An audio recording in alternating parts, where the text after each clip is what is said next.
Downcast coming in your phone. Should we start now? Are you ready? Yeah, but check your phone. Yes, yes, it's ready. Yes, I checked it, Brother Hector. I just checked that. I put it on mute. Yeah, we can start, I think. Okay, we'll start. So let's close our eyes as we are in the presence of the Lord this morning. Father, we thank you. Father, we praise you. We worship you. We glorify you. Jesus, we praise you. We thank you. We worship you and glorify you. Thank you, Holy Spirit. We praise you. We thank you. We worship you and glorify you. Thank you, Father, for your loving kindness, your tender mercies. Thank you, Lord, for another beautiful day that you blessed each and every one of us, Lord. Thank you, Lord, that today we are able to experience another day. Oh, yes, Lord. Thank you for this very gift of life that you blessed each and every one of us, Lord. Thank you for our household is blessed, Lord, because of your presence in our families, Lord. Oh, yes, Lord. We thank you, Lord, for your love, for your grace, for your mercy, for your compassion, for your favor, and for your protection upon each and every one of us. Oh, we thank you, Father. Lord, we are gathered here once again, Father, from all across the world, Lord. We gathered here, Father, at the breakfast table with Jesus this morning, knowing and believing and trusting and expecting, Lord, good things to come from you, Lord. Great and mighty things, oh yes, Lord, that you have planned and prepared, and you want to reveal that to us this morning through the power of the Holy Spirit. We thank you, Lord. We praise you, Father. We thank you, Holy Spirit, for you are the greatest teacher on this earth, and you're teaching us new things every morning as we are here at the breakfast table with Jesus. Almighty God, for that we want to thank you and praise you, Lord. Oh yes, Lord, we thank you, Lord, for the very many beautiful things that are happening in our lives. This morning, Lord, we come once again, Lord, believing by faith that you're teaching us something extremely beautiful, something that we have not heard of before. Yes, Lord, because you are the God who comes up with solutions, who comes up with excellent answers, Lord, to all our questions. Oh, for that, we want to thank you and praise you, Father. Thank you, Lord, that as we listen to your word, which is true, which is alive, your word, which is spirit and life, that word, Lord, sets us free from every captivity, sets us free from every bondages, sets us free from every addictions, sets us free from every barrenness, sets us free from every lack, sets us free from every joblessness. Thank you, Lord. Your word, Lord Jesus, sets us free from everything that's not of the kingdom of God. Oh, yes. For that we want to thank you, Lord. Thank you, Lord Jesus. Lord Jesus, as you spoke, many believed in you. Yes, Lord Jesus. And today, when we speak your word, Lord Jesus, many believe. And we speak only your word. Yes, Lord, we speak your words. And when we speak your word, faith comes, Lord Jesus. Oh, we thank you, Lord Jesus. Today, this morning, as we are gathered here, Lord Jesus, you said, Lord Jesus, one of the things that you said in your word, one of the commands that you gave us, when we continue in your word. Oh, yes. And this is our desire today, to continue in your word. When we continue in your word, seeking you and researching the truth, the knowledge comes from you, from your word, that eliminates every lie and deception of the enemy. So this is what we are come here, Lord, this morning. Yes, Lord Jesus, when you came, Lord Jesus, not only to call sinners to repentance, but you came, Lord Jesus, to reveal to us the truths, the secret mysteries that are hidden from this word and given to us, your children, so that, Lord, as we receive these truths, we make necessary corrections, Lord Jesus, in our thinking. And when our thinking is corrected, Lord Jesus, coming out of all the ignorance and the wrong knowledge that came from this world, now we are transformed according to your image and in your likeness. Oh, for that we want to thank you, Lord, bringing victory in all areas of our lives. For that we want to thank you, Lord. And that is That is what we are come here this morning, Lord, to know you more, to seek you more, Lord Jesus, to know the truth, Lord Jesus, from you. Oh, for that we want to thank you, Lord, and praise you, Father. Thank you, Lord Jesus, that you have defeated Satan once and for all. He is powerless. Oh, yes. And all that he can give us is lies and lies and lies that causes doubt and unbelief, that brings self-destruction and having an effect on our lives. Yes, Lord Jesus, but the truth that comes from your word exposes the lies of the enemy. Oh, Father, we want to thank you, Lord, and praise you, Father. Thank you, Lord, that today we make a stand, Lord Jesus, to believe according to your word in 2 Corinthians 4:13 that says that I believe, therefore I have spoken. Since we have the same spirit of faith, we also believe, and therefore we speak. Oh, yes, Lord Jesus. Thank you, Lord, that today, this morning at the breakfast table with you, Father, we thank you, Lord, that we all have the same spirit of faith like Jesus had. Oh, yes, Lord Jesus, because Jesus said, I don't speak on my own accord, but my Father, whatever he speaks, I speak. Whatever works he does, I do. Oh, yes, Lord Jesus. So therefore, Lord, we thank you that we have the same spirit of faith. We thank you, Lord, for your word. When we speak your word, Lord Jesus, your word which is alive, your word which is active, Lord Jesus. Yes, your word which is operative, your word which is powerful. Oh, yes, your word which is creative, your word which is energetic, which is effective, which is the double-edged sword. Yes, Lord Jesus. It gives us the true knowledge to divide the soul and the spirit. Yes, to know what comes from the soul, to know what comes from the spirit. Oh, yes, Lord. And it is, Lord Jesus, the judge for man's desires of the heart. Oh, yes, for that we want to thank you. We thank you, Lord. We thank you for this word. Thank you for this promise, Father. Oh, yes, Jesus. Thank you, Lord. And as we believe by faith and as we come this morning, Father, we take a stand. We take a stand to believe in your word. And yes, Lord Jesus, as we believe and speak in accordance to your word, Lord Jesus, that law of the spirit of life that you came to give us, that you already paid for in full, which is already fully accomplished when you said it is finished, Lord Jesus, this life, Lord Jesus, in Christ Jesus gets activated in our lives. Oh, for that we want to thank you, Lord. And we thank you that we have redemption, freedom from condemnation, Lord Jesus, and the spirit of life, the love of God, the truth that comes from your word. Oh, wow. Thank you, Lord Jesus. Sets us free, Father. Thank you, Lord. Thank you, Lord Jesus, because your word is spirit, your word is truth. You said, and my word abides in you, you shall know the truth, and the truth alone shall set you free.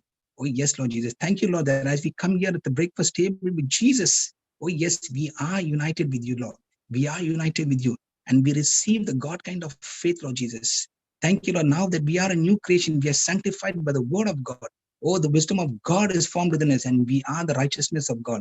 Thank you, Lord, that your word brings hope. Yes, because you're the God of hope to the hopeless. That is hope against hope. Oh, yes. Yes, Lord Jesus, we have security. Even when we pass away from this world, Lord Jesus, we know where we are, where we will be, Lord Jesus. We will be in your bosom, Lord Jesus. Oh, yes, we will be with you, Father. Oh, Father, we want to thank you, Lord. Oh, we thank you that we have security even in our death, Father. Thank you, Lord. Thank you, Lord, that we have a promise from you, Lord Jesus, that we are resurrected. Yes, Lord Jesus. Yes, Lord Jesus. We thank you, Lord. We praise you, Lord Jesus, that the joy of the Lord is our strength. Oh, yes, the peace of God, the shalom of God, the wholeness of God guards our heart and mind in Christ Jesus.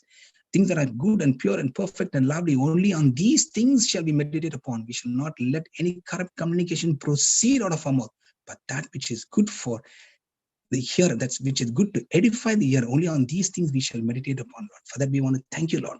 Thank you, Lord, that we are established, Father, because of your word. Yes, your word says the one who trusts in the Lord, he is established in God.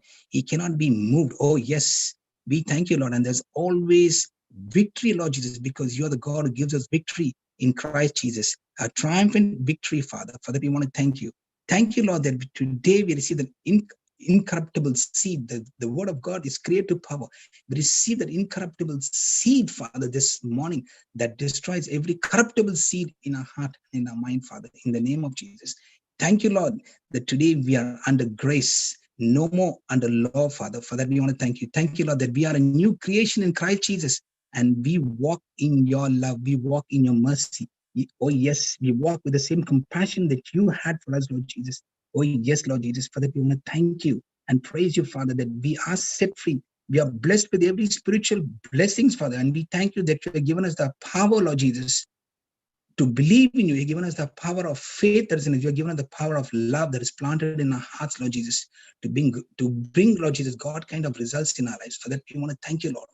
Thank you, Jesus, and praise you, Lord, that we are blessed with every spiritual blessings in the heavenly places in Christ Jesus.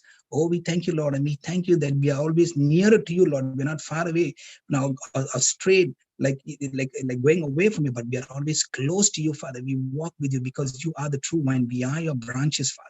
Oh, yes, Lord Jesus. We thank, just as the branches abide in the vine, so also we abide in you, Father, to produce more fruit in our life. Oh, Father, we want to thank you, Lord. We thank you, Lord, that as we every day as we meditate on your word, we discover our eternal purpose on this earth. We thank you, Lord, and we praise you that you humble us through your word, Father. For that, we want to thank you, Lord. Thank you, Jesus, and praise you, Lord, for this high calling that you have for each and every person, Lord Jesus. Yes, Lord Jesus. And as we are every day meditating on your word day and night and do in accordance to all that is written in it, we shall make our way successful. We shall make our way prosperous, Father. For that, we want to thank you. We praise you, Father, for this eternal life that you gave us, Lord, and for the grace of God that is upon each and every one of us, the grace that we do not deserve, Father, but you put your power, your ability in us, Lord Jesus, so that we move from one level to a higher level, Lord Jesus. Oh, yes, Lord, giving you all praise, giving you all glory, giving you all honor. And we thank you, Lord Jesus, for the salvation that comes through our Lord Jesus Christ alone. Oh, yes, thank you, Lord. And thank you for, and praise you, Lord, for keeping us in good health. Oh, for that, we want to thank you, Lord, for blessing us with long, anointed, healthy, wealthy, prosperous whole life. Nothing missing, nothing broken in our lives, Father. For that, we want to thank you and praise you, Lord Jesus, because of your presence, not only that we are blessed, but our children are blessed, our generation are blessed, Father. Thank you. Your word says, blessed be the man who fears in the Lord and greatly delights in his commandments. His children are blessed. They'll be mighty on this earth. Oh, yes, Lord Jesus. The generation of the upright shall be blessed. Oh, yes. Wealth and riches will be in his house. Your word says, Lord Jesus. For that, we want to thank you and praise you, Father. Thank you, Lord. And your word also says, Lord, that light arises unto darkness for those who are connected, those who are walking in your light, Father, walking with you, Father, all the time. We thank you, Lord, that you are gracious, you're full of compassion, and you are righteous. Thank you, Lord, that you are showing favor. And we, Lord, just because of you in us, we will lend generously, Father. Oh, Father, we want to thank you. And you are the God who conducts our affairs with discretion. Thank you, Lord, that today we declare that we are unmovable. Yes, yes, Lord Jesus, and we will be remembered forever because we are not afraid of evil report, because, Lord Jesus, our heart is established trusting in you, Almighty God. We thank you and we praise you, Father. In Jesus' glorious name we pray. Amen and amen and amen. Praise the Lord. Praise the Lord. Praise the Lord. Amen. Thank you, Jesus. Amen. Thank you, Jesus. Thank you. Hallelujah. Thank you, Jesus. Praise you, Jesus. Praise the Lord. Once again, very good morning, everyone. So we will open up this morning breakfast table with Jesus with testimonies. So if anybody would like to testify to the Lord, you can unmute yourself and you can speak. Thank you so much. Good morning, Brother Linus. Good morning, Papa. Good morning, everyone. Good morning, Brother Hector. Good morning. Sister Jocelyn, Sister Shantala, Sister Tumina, Sister Crystal. Praise God. What a beautiful morning. Yes. I'd like to share. Yeah. Morning. I'd like to share a testimony. Yes. I went to visit this my weekly person who suffers of dementia and who's now in the hospital because of that infection in the stomach and not stomach, at the where the food the area that's near the navel, there is this area where they feed the tube, so that part of it was infected, and there was actually a bulge, a heart swell. The previous week when I was there, the helper was telling me. So we prayed for that, and the bulge it actually went off. But now, I think over more than a week, they said it has come back again. So when I went, I was like, the Spirit of the Lord led me to such a like a vi- uh, violent, take it by force kind of a um, atmosphere, just going on to claim back uh, what she already had, and then now again she lost. So to claim it back, and the healing that Jesus has already provided for her, and to put her mind back into the right track. When I went, she was awake and she was like looking at me and she was responding, shaking her head. And what happened this time was, while I was there was this, she had to go through physiotherapy, which I was not aware. And then these nurses, I mean, the people who are doing the physiotherapy, they were there, and they were having difficulty to move her bone because she's been sitting in, Sister sleeping in that Helen, position for a long time. Sister Helen, Yes, your voice is fluctuating. In your voices. fluctuating, it's going low and high. It's Oh not yeah, very because clear. of the messages. I think. Yeah, Is it okay we now? don't want to miss this. Is it okay now? Of yours. Yeah, it's okay now, but keep focusing on the microphone. Thank you. Uh, yeah, the microphone is okay. It's just that the messages when they come in, then it goes off. You see. Okay. Okay. Okay. So, what happened this time when the physiotherapists were there to do, do the stretching for her leg and her knee and all the stuff? It was like it was difficult for them to move because of the rigidness of her being in that position in the hospital. So what I did while they were there, while they were doing, I put my hand over the knee, and I was just speaking in tongues, and then they could move the leg easily.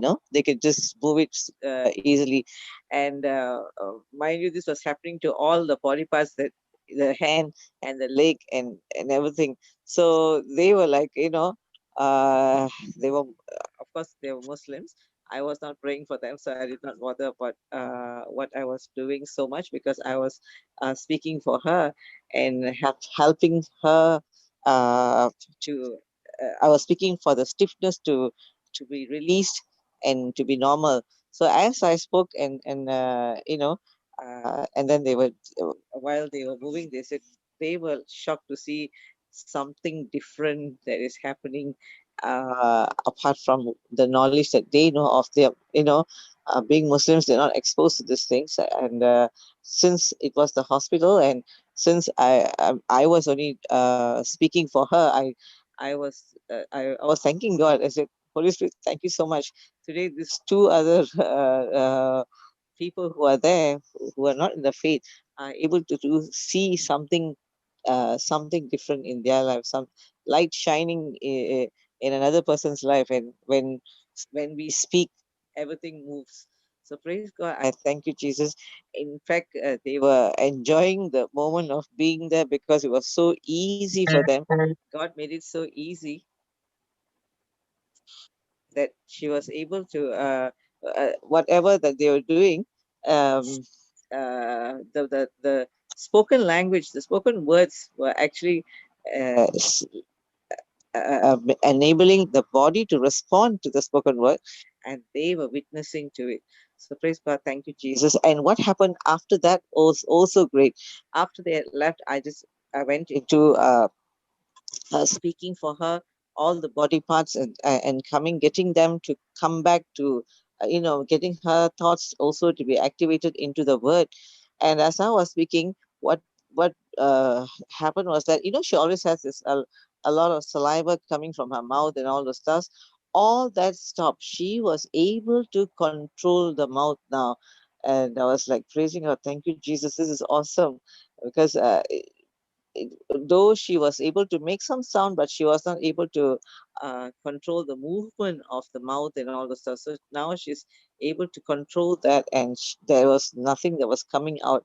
Everything was good and perfect in the way God created her to be in that area. So praise God, thank you, Jesus. I was really very happy looking at the progress that she was going through, and even her husband also, his mind was, when I went to talk to him, so he also, his mind is being renewed every week when I go there, he is asking me questions and he's asking me how to keep himself focused over and over on the word.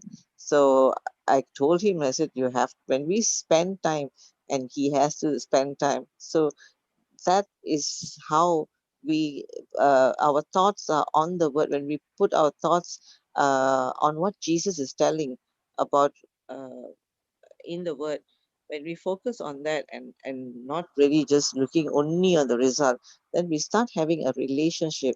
So I was also stressing on him, his part of having the relationship. I know I've been telling that to him over and over again, but this time around, each week he becomes enthusiastic. He becomes the person hungry to listen to more of what I'm saying, and more of what the word is telling him. So he's learning in that process and he's changing.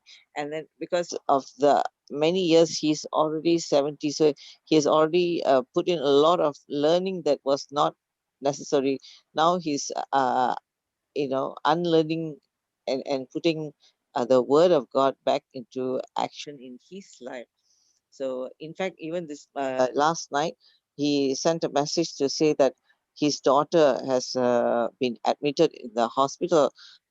They suspect it was appendix or something like that. So he said, "How do I speak to this situation?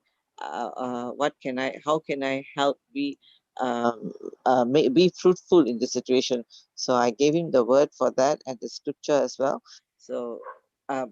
Of course, since it was just over the phone, I just stressed on Luke 4:18 to 19, and to speak to her, and also 1 Peter 2:24, to thank you, Jesus, by your stripes and wounds, my daughter has already been healed. So he went on to saying that, but at least I'm very happy that he's coming back to ask what can he do, and what kind of scripture can he speak. How is he supposed to understand the situation? Because before it was totally different. He was more into the world than in the spiritual. And to move from the understanding of the world to the spiritual understanding was what I noticed took a bit of time for him. And I'm so happy that he has come to that level, that he's now focused and getting to know Jesus more than anything else. So praise God, thank you, Jesus, for that beautiful moment I spent there, and the Holy Spirit doing the mighty work there. Thank you, Jesus. Praise you, Jesus. Now, my second testimony is that it was me itself, day before yesterday. I was going to bed, and I have this very big bottle, a 2-liter bottle of water that I always carry, and put it right beside my bed, so that when I wake up, I take a bit of water, so I don't have to feel, I'm a person who just loves to drink water. What happened was, when I laid the water on the table, somehow or other, it was, or the lights are off, so the whole bottle dropped on my toe, my last toe, and the feet connecting to the toe. And it was like as if the pain was so excruciating. I really felt like at that moment, my whole feet at that area just became flat like anything. So I was like, oh, the pain, the immediate pain that came was so sharp. I didn't want to open my mouth and say anything. I said, "Thank you, Jesus. Right now, I speak to you. You pain, get out of my leg in the mighty name of Jesus, and go through yourself wherever you came from." And I just put my hand over, and I was like, I spoke to my little toe. "You little toe, listen to me. You are perfectly well. You are healed by the stripes and wounds of Jesus. You are completely healed." And I just went holding my hand. I was just speaking in tongues for a while, and the next thing you know, that pain that was supposed to boil up kind of stuff, it just started subsiding right down to maybe about 80%. It subsided. And then went down to 85%, and I had like little bit more. Then I said, "Oh, I was too sleepy to really concentrate on that pain." I said, "Oh, toe, listen, I got no time to entertain all these things. You're no time to entertain you pain. You just get out. I am too sleepy. I'm Thank you, Jesus. I'm already healed. And I just slept off. And in the morning when I got up, there was there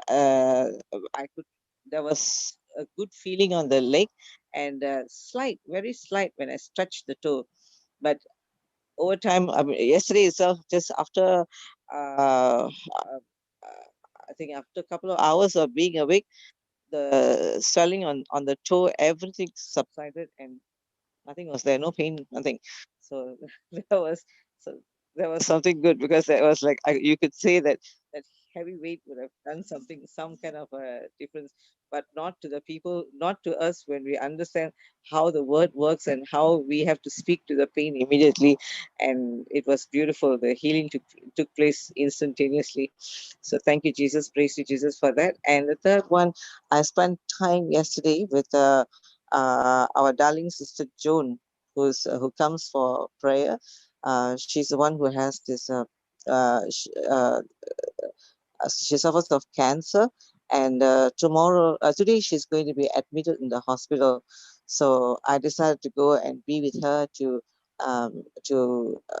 comfort her because she's staying alone, and more so because I wanted her to know how is it like to linger in the Word of God and to appreciate that moment, that the loving moment of Father God that is always there to comfort us and help us through the Holy Spirit. And we were actually spending time talking about the things that God has done in her life, and how now Holy Spirit is guiding her and teaching her. And we were praying, and as we were praying, we also had calls. Her sister called from Australia and asked us to pray for another patient who was also suffering of cancer, and where doctors have given up. So we were sitting down and we were praying for that person. And as she was, uh, as we went on, little did she realize that actually she's praying for another person who has the same need. Of course, she prays for other person. She has been doing things like that, but this time around a little bit more vigorously, because we were targeting to the areas and speaking on like agreement prayer, and also Luke 4:18 to 19. And after we finished that, we sat together and we too had an agreement prayer, and we went on to target those areas that that she has the knowledge from the doctor that such thing is happening to her. So we spoke to those areas, the organs, to go back, whatever organ that is joined right now, the bladder and the uterus, to separate, to go back to its position in the name of Jesus. So, and after we had spoken everything, she said she felt so confident because being alone, no doubt she comes and Papa also prays, and that moment of prayer she feels very good, and she knows she's going through a better day uh, along the way. But she said the fear is was reducing and reducing and reducing, because she's also working on the Word of God, on putting her thought on the Word and keeping her mind resting on the Word. So this time around, it's just that the experience of her was momentarily picking up more on resting on the Word, and feeling the confidence of her spirit, the Holy Spirit in within her. So praise God. I thank you, Jesus, for this beautiful moments.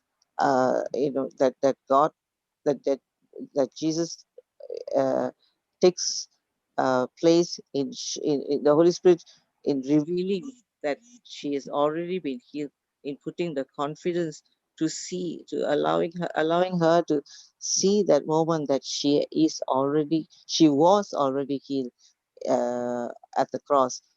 Thank God. Thank you, Jesus. Praise to Jesus, that I also that the journey for her is to just keep claiming, and to not worry about the symptoms, not worry about seeing the result, but more focusing on the love of God that is there to embrace her, and journey with to go in that relationship. Thank you, Jesus. Thank you, Holy Spirit. Thank you, Father God. That's my testimony today. Thank you. Amen. Thank you. Praise God. Praise God, Sister Helen. Such amazing testimonies. Praise God. Thank you, Jesus. Praise God. Praise God. God is good all the time. Yes, praise God all the time. God is good. Thank you. Praise God. Thank you so much for those powerful testimonies that you just gave us. Wow. We could see here that that the spirit of faith is speaking in this situation, because the spirit of faith, what it does is it calls those things which be not as though they were. And when you are making those faith confessions, not because you're supposed to make it or just out of desperation, but because the Bible says when we have that hope is an eager anticipation and a confident expectation. Okay, so that eager anticipation or confident expectation, which is the hope which you've already made, looking at the person, that person is completely, you're already looking at the end product before, and that's why you're speaking with so much of confidence and so much of faith. And faithful words, what do? They go and destroy every work of the enemy. You have been speaking that faithful words and making that person also understand the truth that came from the word of God. See, in all these testimonies, even in your own self, when you actually had that water bottle, that could be really annoying actually, but you use your own faith, you use your faith there again. And, that's how faith is tested. Although we might be going out and, and sharing the word, sharing the gospel with others, sometimes these things do come in our own lives. And that's where, the bigger test comes from our own lives. And how do we overcome the same principle? Activating the spirit of faith. And when we do that, what will happen is we believe by faith that situation will definitely change. And that's what we see in your testimony and how you have shared the word of God, with these people, and how when you spoke the word of God, and we already learned that, as Brother Johnson has given us, has done a teaching on, God's word is creative power, because God's word is a seed. And this creative power has to be produced from the heart, formed by the tongue, and released out of the mouth in the word form. And when it's done in that word form, we know that it's a sure thing, and we shall have what it says it shall have. So praise God for this amazing testimonies. And we believe by faith that that Sister Joan is completely healed.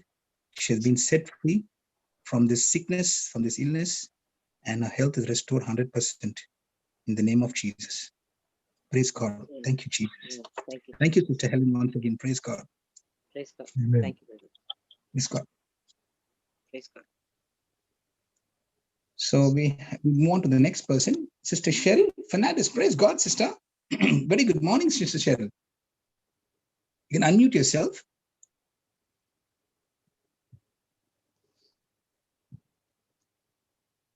Yeah.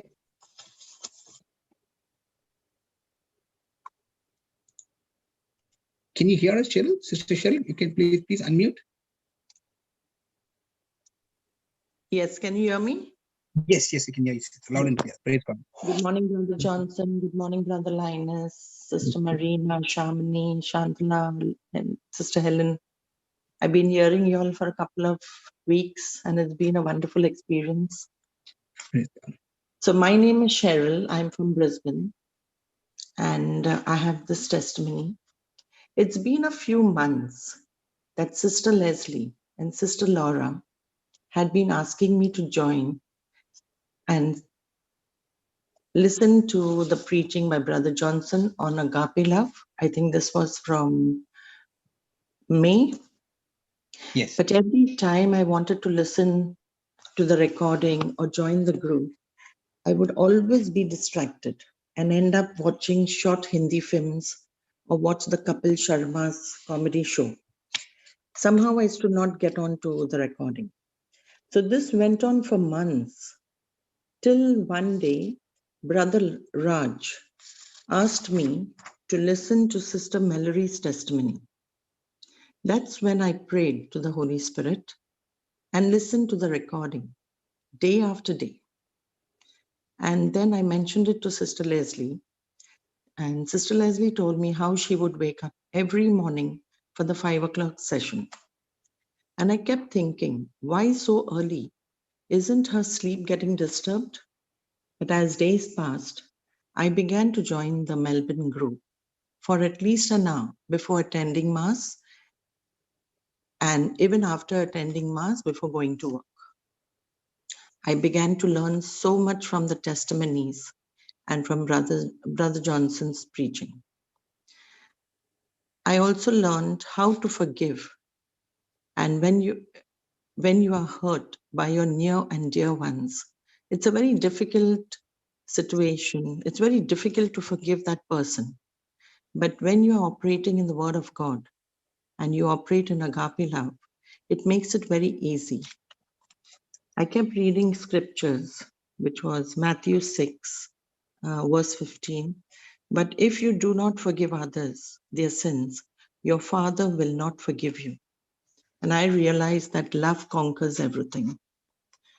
I also listened to Brother Ryan's testimony about how life changed when he started attending the sessions every morning.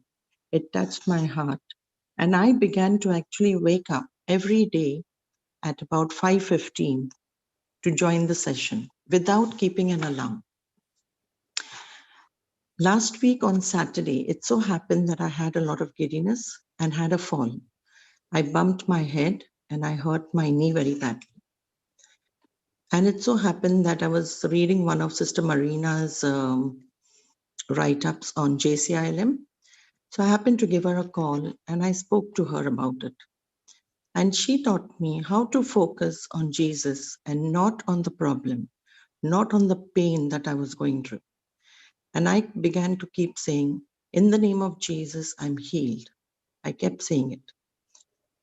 It so happened I went to the doctor for a checkup, and he told me that my pressure was low and asked me to do an ECG and an echocardiogram. It didn't frighten me at all because I used the scriptures. The scriptures I always say is, by the stripes and wounds of Jesus, I'm healed. Isaiah 53:5. I am the body of Christ. Satan and sickness, pain has no power and no place in me. 1 Corinthians 12:27. He that is in me is greater than he that is in the world. 1 John 4:4. So after I kept saying all these testimonies, even while the ultrasound was being done, I know my Creator created me perfectly, and nothing from the kingdom of the enemy could affect me. On Wednesday, after the ultrasound of my heart was done, the senior doctor was called in to check the images of my heart on the computer. That's when I turned to the screen and seen images that were black and gray, which is always normal. And then suddenly I seen some of the images were red, but it didn't frighten me. I rejoiced at that moment and I said, Jesus, I thank you so much. I know my heart is on fire to reach out to people and help them to come, listen, and hear the word of God. And I continue praying every day. And I keep waking up every day with no alarm. It's just the morning, the bright sun that wakes me up every morning to join all of you. Thank you, Lord. Thank you, Jesus. Thank you, Holy Spirit. And thank everyone on this group who keeps encouraging others to learn and to join. Amen.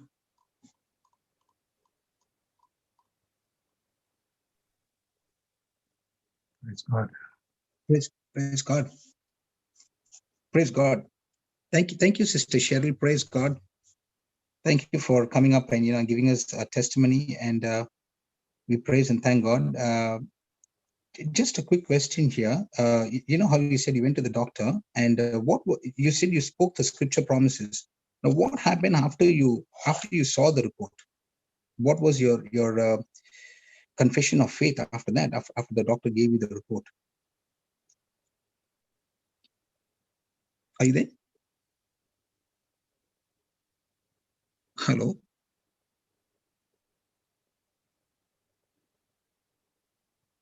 She can unmute herself. Brother, she's unmuted. She's muted, is it? Yeah. Let me just bring it on.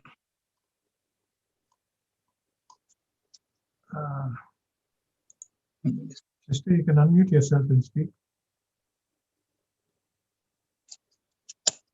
Keep yourself unmuted. Yeah, sorry, it was on. Yes, Brother Linus. So when I went to the doctor, Yeah. and when he told me that I had to do these tests, I just smiled at him. And I said, I did tell him, I said, you know, doctor, he's a Bangladeshi doctor. Yeah. And I said, my Jesus has healed me. It's my faith and my prayers that all the reports are going to be clear. I will also mention that there was a time last month when I had a ganglion cyst on my right palm, and I was sent for an ultrasound of that time. Yeah. And he did tell me, he said, oh, you need to do a surgery. And we'll do it, he said, as soon as the school holidays begin. And I looked at him and I said, no, Dr. Islam, I said, I will pray. It's my faith and all the scriptures. And this ganglion cyst is going to disappear. I will not go for a surgery. And within 6 days, the ganglion cyst disappeared. I went to him, I showed him my hand, and I said, brother, Dr. Islam, I said, do you believe in miracles? Do you believe in faith? And he looked at me and he said, what are you talking about? And that's when I showed him my hand, and he said, what happened? Where is the cyst? And I said, it's gone. And I said, praise the Lord. And he repeated it after me. So ever since any reports come, and he told me the other day, he said, all your reports are clear. You've got a very strong heart. That's when I said, praise the Lord, amen. And he repeated these words after me with a smile. Praise God. So in other words, you're saying that you kept on intensely focusing on God's promise, and you kept seeing the promise of God on the inside, okay, Yes. even before it could be manifested on the outside. Is that what you are saying? Right. Yes, brother. Praise God, praise God. And you got the spirit of faith that got activated because of that. So praise God. Thank you, sister. Thank you for the testimony. Is there anybody else who would like to ask a question? Anyone else? Brother Johnson? Brother Johnson? Brother's actually, brother, can you unmute, brother? Praise God. Yeah, Baba. Yes, brother. Yeah, we have Sister Cheryl. Our wonderful, beautiful Sister Cheryl here. Praise God. Yeah, I know. Brother God. Johnson, every time I listen to you in the Yeah. evening, late evening, I'll be very frank, I go off to sleep peacefully, but I wake up again and I keep listening and listening and listening. Praise God. Thank you, Jesus. Praise you, Jesus. Thank you, Jesus. Praise the Lord. Okay, we will move on to the next. Thank you so much, Sister Cheryl. Praise God. God bless you, dear. Thank you. Thank you so much once again. Is there anybody else? Just check and see. Marina has sent me a message. Just check that out.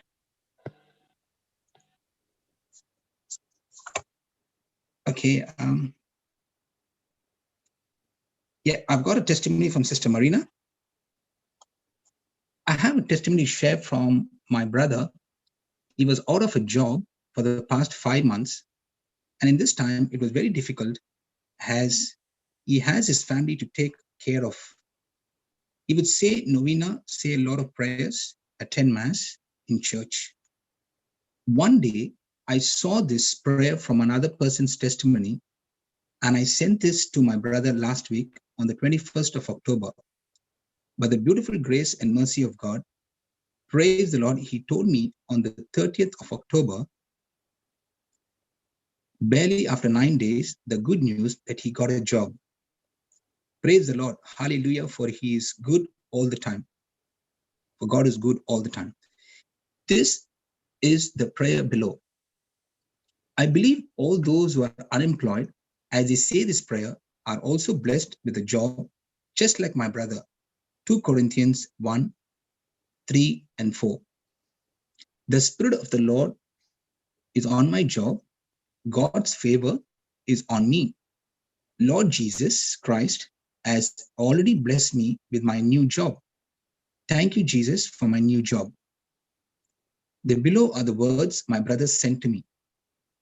After saying the prayers you sent me a few days ago, I was blessed to receive not one, but 2 jobs in quick succession. This is after 5 months of waiting. Thank you, Jesus. Praise you, Jesus. Hallelujah.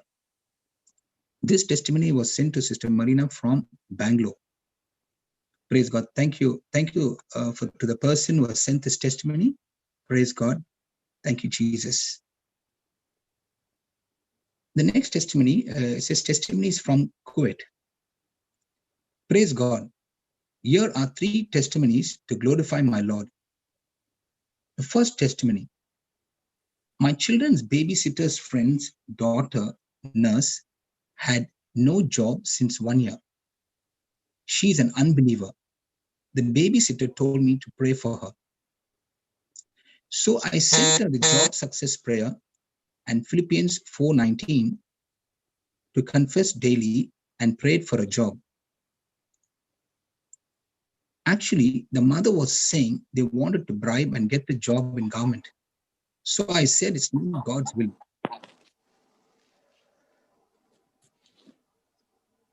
Is there any disturbance?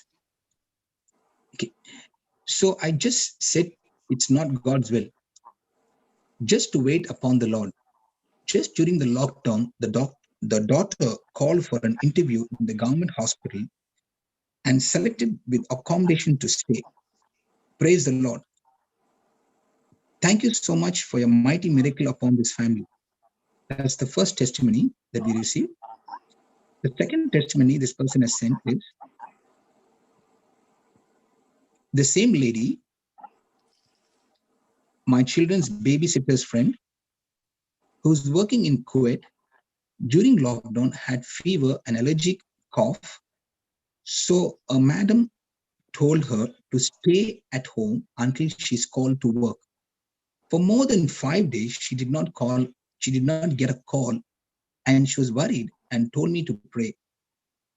I explained to her the divine exchange and talking to the mountain, and prayed an agreement prayer using the scriptures, Mark 11:23 and 24, Philippians 4:19, 1 Peter 2:24, and also asked her to confess Philippians 4:19, 1 Peter 2:24.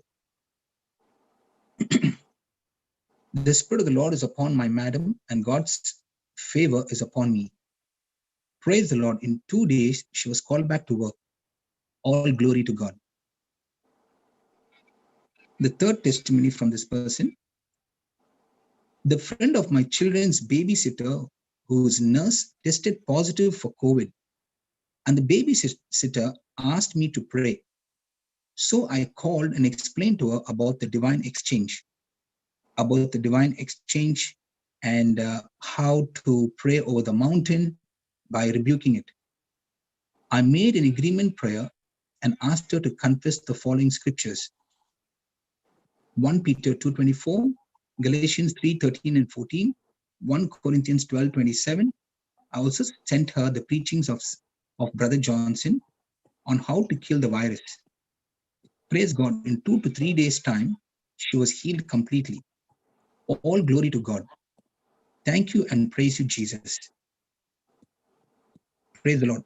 These are the testimonies that were sent by Sister Marina. First of all, a big thank you to the person who sent these testimonies to Sister Marina.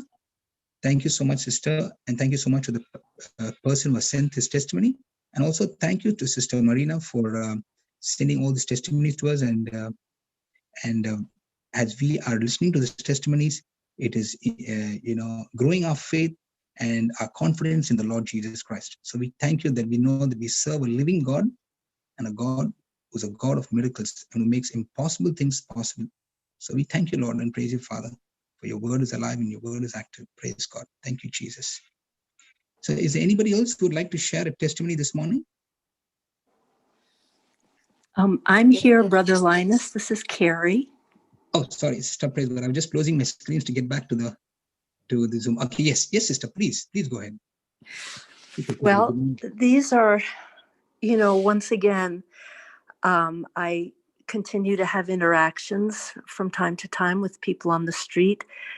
And I just submit them so humbly because I never see, it really is just a story of seeds being sown. And so the first of them, I don't know why it makes me so nervous to tell these stories, but anyway, I'll go from the most recent one to the one a couple of weeks ago. So the day before yesterday, I was, very comfortably situated in my house, getting, sort of listening to the Breakfast Club. It was about 2:00 in the afternoon. It was about 2:30. The Breakfast Club for me right now is about 1 to 4:30. It's going to change tomorrow with the time change. But, and I suddenly just had a very strong impression from the Holy Spirit to, it just was an image of me just in my car driving down a very particular street to a very particular location in Albuquerque down. It was like, driving down Wyoming to Central Avenue. Central Avenue is really where things get weird. It's a different, let me just say, it's a different principality, and you can feel it. It's this strip that goes right across town. There are a lot of restaurants. There are a lot of trendy restaurants. The university is down there, a lot of kids, but also a lot of homeless and a lot of crazies. There's plenty of drugs and, motels, those bad motels where people are dealing, it's just, it's a real mixed bag. But it's deceptive because it's very wide open, so it's not like in a city, it's not crowded, it's flat and spread out. But anyway, so I question this. It's like, well, I'm in the middle of listening to this teaching and, but I just really felt to be really obedient. And it's like, okay, well, I'm just going to go. So I had, some white books in my car. I had a little bit of cash. I had water. And so I just followed the directions. And what it showed me when I got to the end of Central to the corner is that was the corner where there's a McDonald's.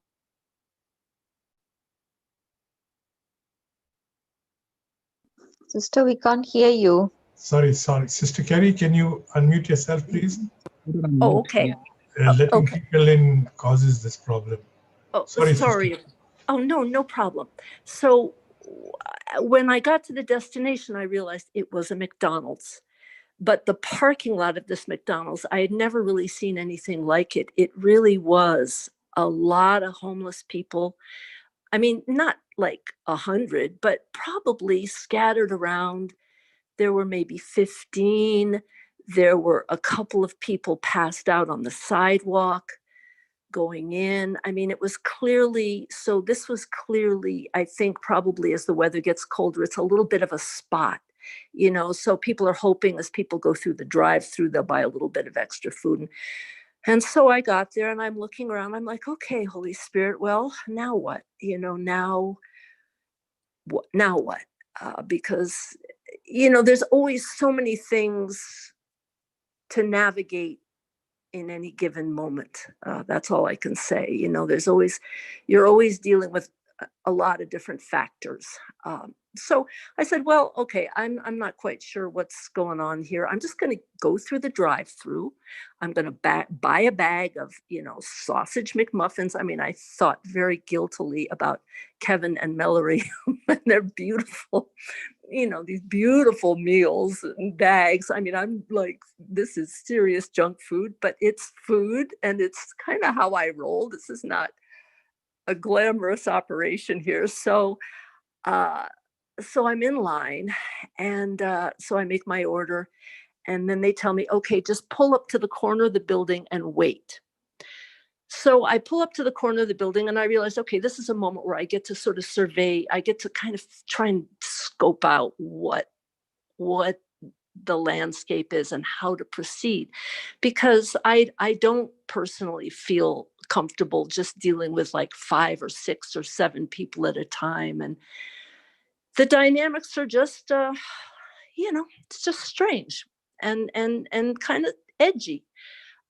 So as I'm sitting there waiting, I look at the corner of the building, and right there, leaning against the building with an older woman, is this young man that I've prayed for at a different time. And I gave him food and a Bible I knew him. And I'm thinking, whoa, this is beautiful. Okay. So I open the window, I say, hey, Baba, hey. And he looks at me, and then he recognizes me. And so he comes over. So I'm at the corner of this building. There's a big parking lot. And now he's standing at the window of my car. I said, how are you doing? I remember you. He said, yes, so now he's not looking as good as when I saw him last. His clothes are a little bit dirty. He looks kind of high. Has a very beautiful spirit and a kind of I think some kind of a developmental disability. Last time I saw him, we prayed that he could find a job, So the short version is, so I say, well, how are you doing?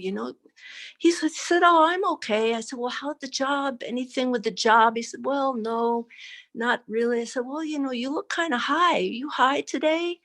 He said, oh, well, I'm high on laughter, which is, oh, that is such a addict. Someone's an addict when they give you back a line. I said, oh, okay. I said, well, okay, you ever been to AA? Or, because I'm just trying to get him to identify if he is addicted. He said, oh yeah, I've been to AA and A. So I'm like, okay, well, all right. Well, did I give you one of these? Do you have some water? So I offered him some water. We just keep sort of chatting. And I said, did I give you one of these white books? He said, no, you didn't give me one. I said, okay, well, listen, I want you to take this book. I want you to go to the center. I want you to read. You see where this little pink tag is, it goes right to against worry and fear. I said, I want you to be reading these words out loud every day. They are like soldiers. They will go before you in your life. They will change your life. He said, okay. At this point, the police showed up. So this is when it gets interesting. The McDonald's, in situations like this, they call the police routinely to just kind of clear things out, get things back to ground zero. So now the police are coming towards me. Do you know this man? And I said, yes, I do, actually. And then the police said, and he was just trying to do his job, but I was just trying to do my job. So he said, well, you're holding up traffic. And I said, well, I'm waiting for my order. And so he had to sort of go away, which was very nice because I wanted to keep talking to my friend. So, but I understood now that there was pressure in the situation and that I didn't want to get the young man in trouble. I didn't want to I didn't want to be troubling to the police. So I just thought, what's the best thing I can do given that I have a minute? And the Holy Spirit just guided me, and I just prayed over him. Genesis 1:3. I just said, listen, okay, God bless you. God loves you. You are blessed. The Spirit of the Lord is upon you. The favor of God is upon your life. And then I prayed, the scripture, God said in the beginning, God said, let there be light. And there was light. And in that moment, the Holy Spirit's coming on me, even as I tell you, he just straightened up. He brightened up. He just looked at me and he just said, wow, whoa. He clearly was having an experience of the Holy Spirit falling on him. I said, you know what that is? That is the Holy Spirit. You're blessed. Meanwhile, the police came by a second time. I said, okay, you got to go. I said, give this booklet to that lady you're standing with. Give this water to her. God bless you. And I'm going to see you soon. So he went away. He gave the book to her. the lady went to the bus stop. He went around the corner. People started shifting. And meanwhile, my bag of food came. And so I said, okay, now what do I do? Now what do I do? And so he had gone around a corner. People were converging at the bus stop, getting ready to go. And so I had this bag of food. So I pulled away from the drive-through to get back out on the road. And I was going to have to pass him. So I paused before I got on the road. I said, son, come here. Take this bag. I want you to take this bag of food. I want you to have some, and I want you to bring it to that lady and those other ladies at the bus stop and just give it to them. He said, okay. And so I pulled out on the highway, or not on the highway, on the road. And I said, okay, now what? Now what do I do? And it was like, when I have these encounters, sometimes it's just one encounter. And the Holy, because I had an appointment in about 45 minutes, and the Holy Spirit said, okay, you're good. Just, make a U-turn here where you get to make a U-turn. And so then I turned around to go back towards where I live. And I noticed over at the bus stop, it was just as a mom, it was a very beautiful moment for me personally, selfishly. It was just, I saw a lot of people eating. They were eating, people eating food. Well, and then the Holy Spirit reminded me, pray over the food. And so I just had this moment of like, okay, may, every crumb, may it be sanctified. Every morsel of food is the body of Christ.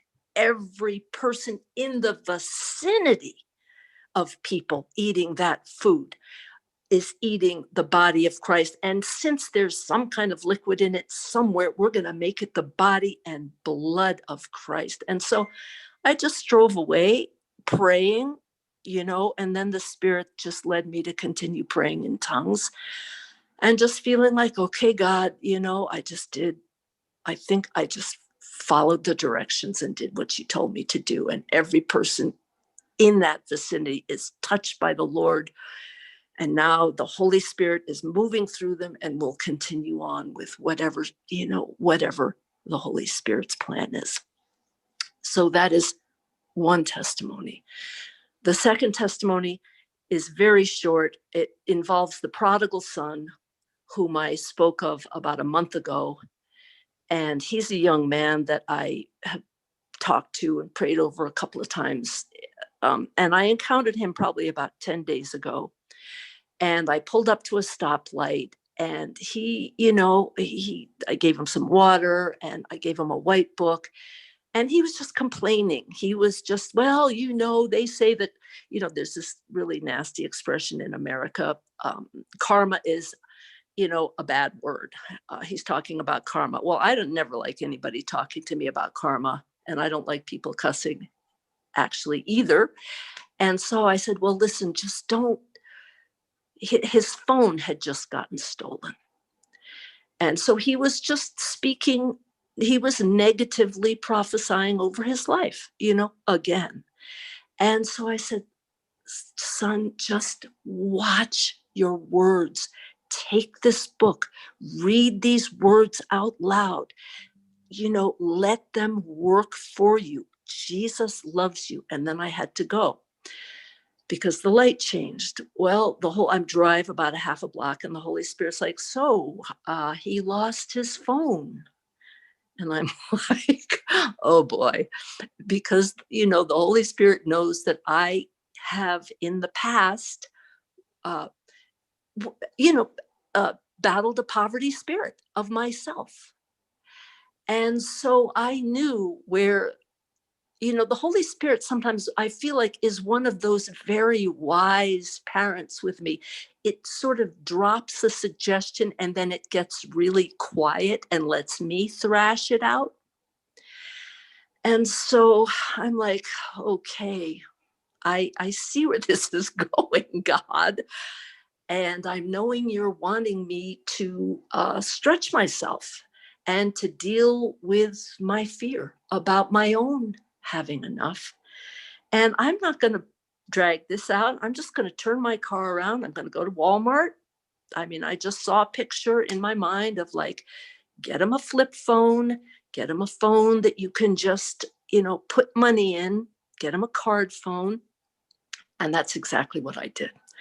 I just went and I bought him, an inexpensive phone. I bought him a card that had a number of, because I'm thinking the whole time, this guy is so sure he knows.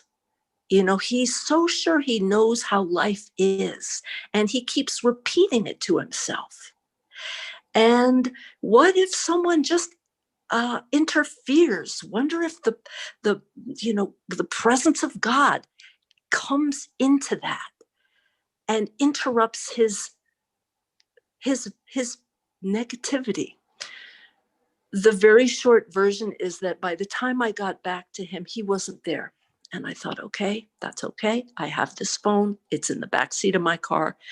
Maybe it isn't even meant for him.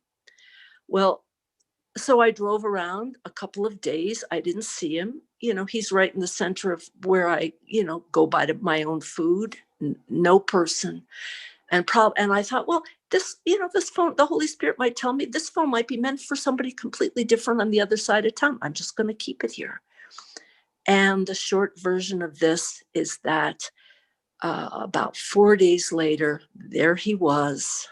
And lo and behold, I had the blessing and the privilege of turning around and pulling up. And the way you act with every single person is different. In other words, when it's a younger person, especially a son, when it's a son, it's a son.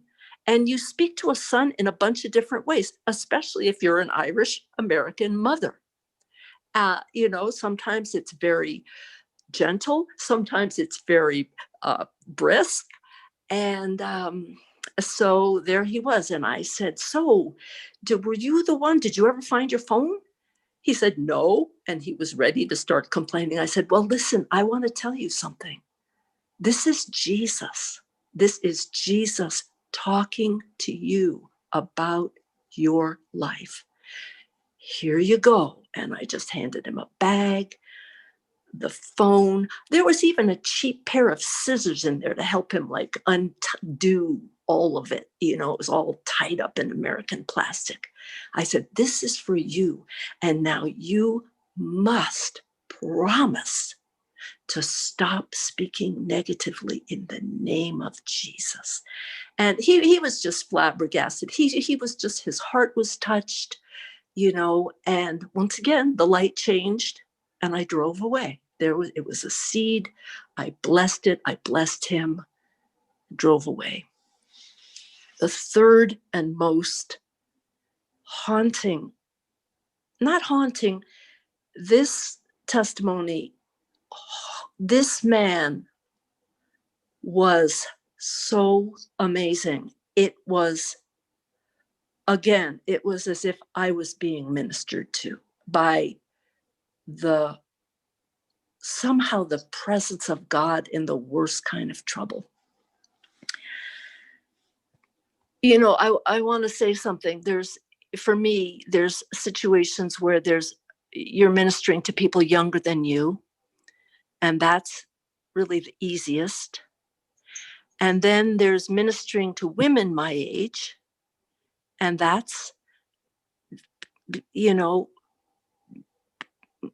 it's what it's fine, but there's always a complexity around ministering to men my age.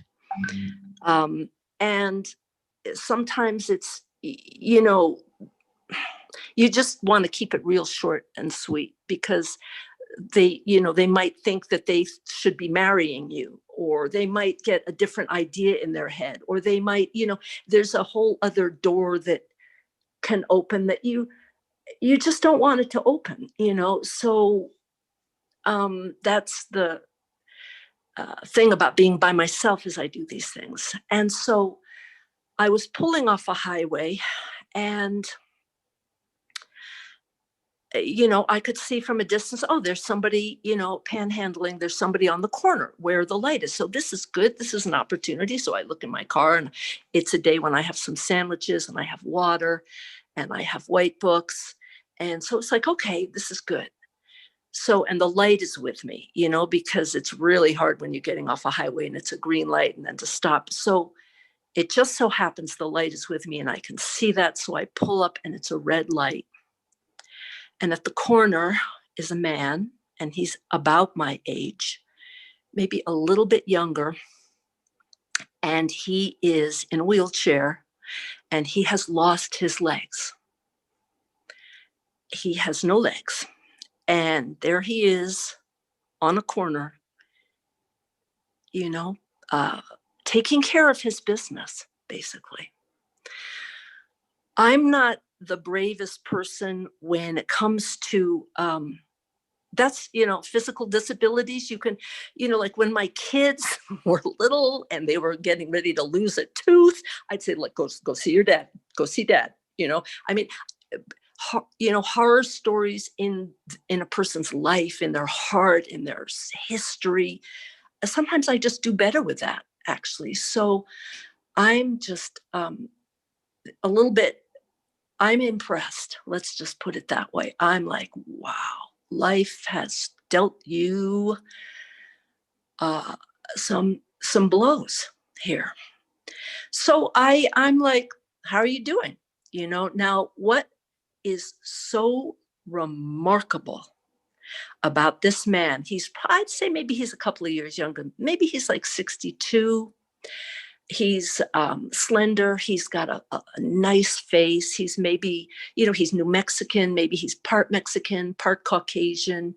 His gaze is absolutely clear. It is clear as a bell. And when I look in his eyes, what I see is someone who has undeniably been hammered, and who is tired, and who's not pretending about having fun, but who is unbroken. And when I see his eyes, I'm just like humbled. I'm humbled by him. So so I just say, are you thirsty? Can I offer you some water? You need a sandwich? And he said, yeah, I could take, I said, you want 2 sandwiches? He said, sure. So I hand him over 2 peanut butter sandwiches. I said, how are you doing for water? He said, oh, I could use some water. So I hand him a couple of waters. And then I said, can I give you this? He said, sure, absolutely. And it was a white book. And I said, this is just a beautiful book. This is a ministry I'm involved with. It's a lot of scripture here. We speak the scripture out loud. And he said, oh, looks really good. And it was not, I felt like it was one of those moments where this guy, the most important thing was to maintain his dignity in this moment. It wasn't a moment for a woman in a car to be preaching to him or in any way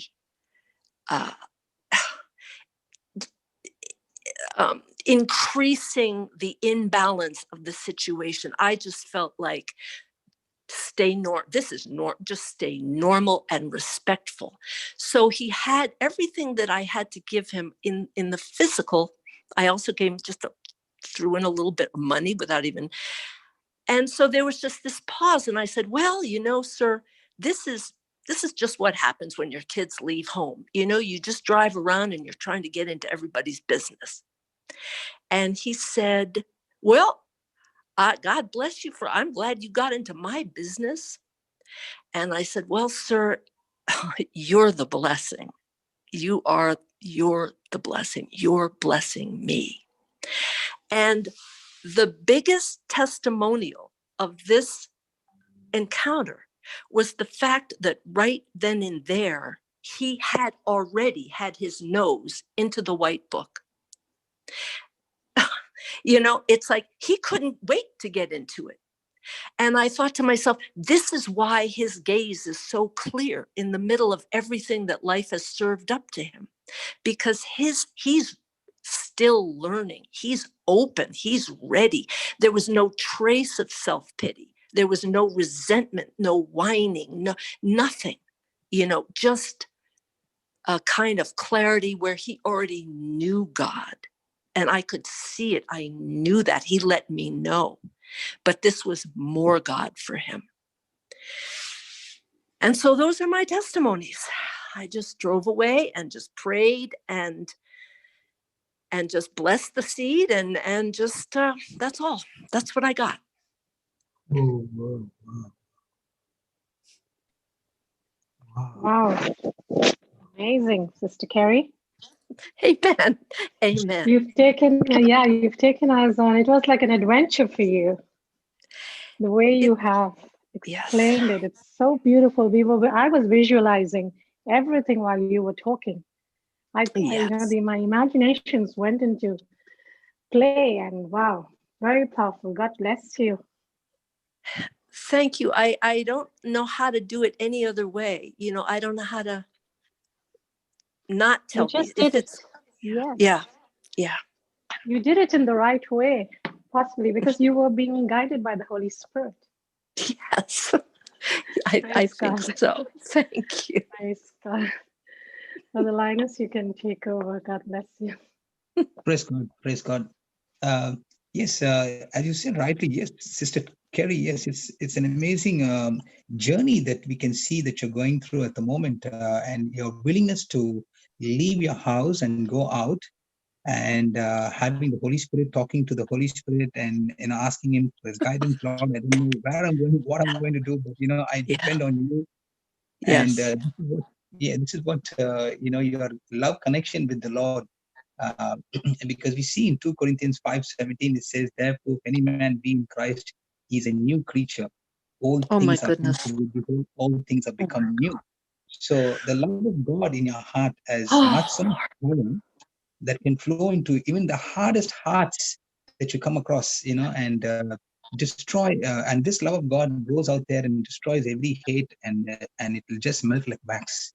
And that's what you've been doing. So thank you so much for this testimony. And of course, yes, the Bible tells us that we are stewards in the hands of God, and nothing belongs to us here in this world. And as we go out and minister, we see that there are hearts yearning for love. There are hearts, there who are, have a burning desire to do something, but they're not able to do because of the circumstances and situations. And all they need is a person like you who will come and give them hope, and hope in the word, hope through the word of God, hope, that God loves you, and you're there giving them those words. So that's what I see in your testimony, sister.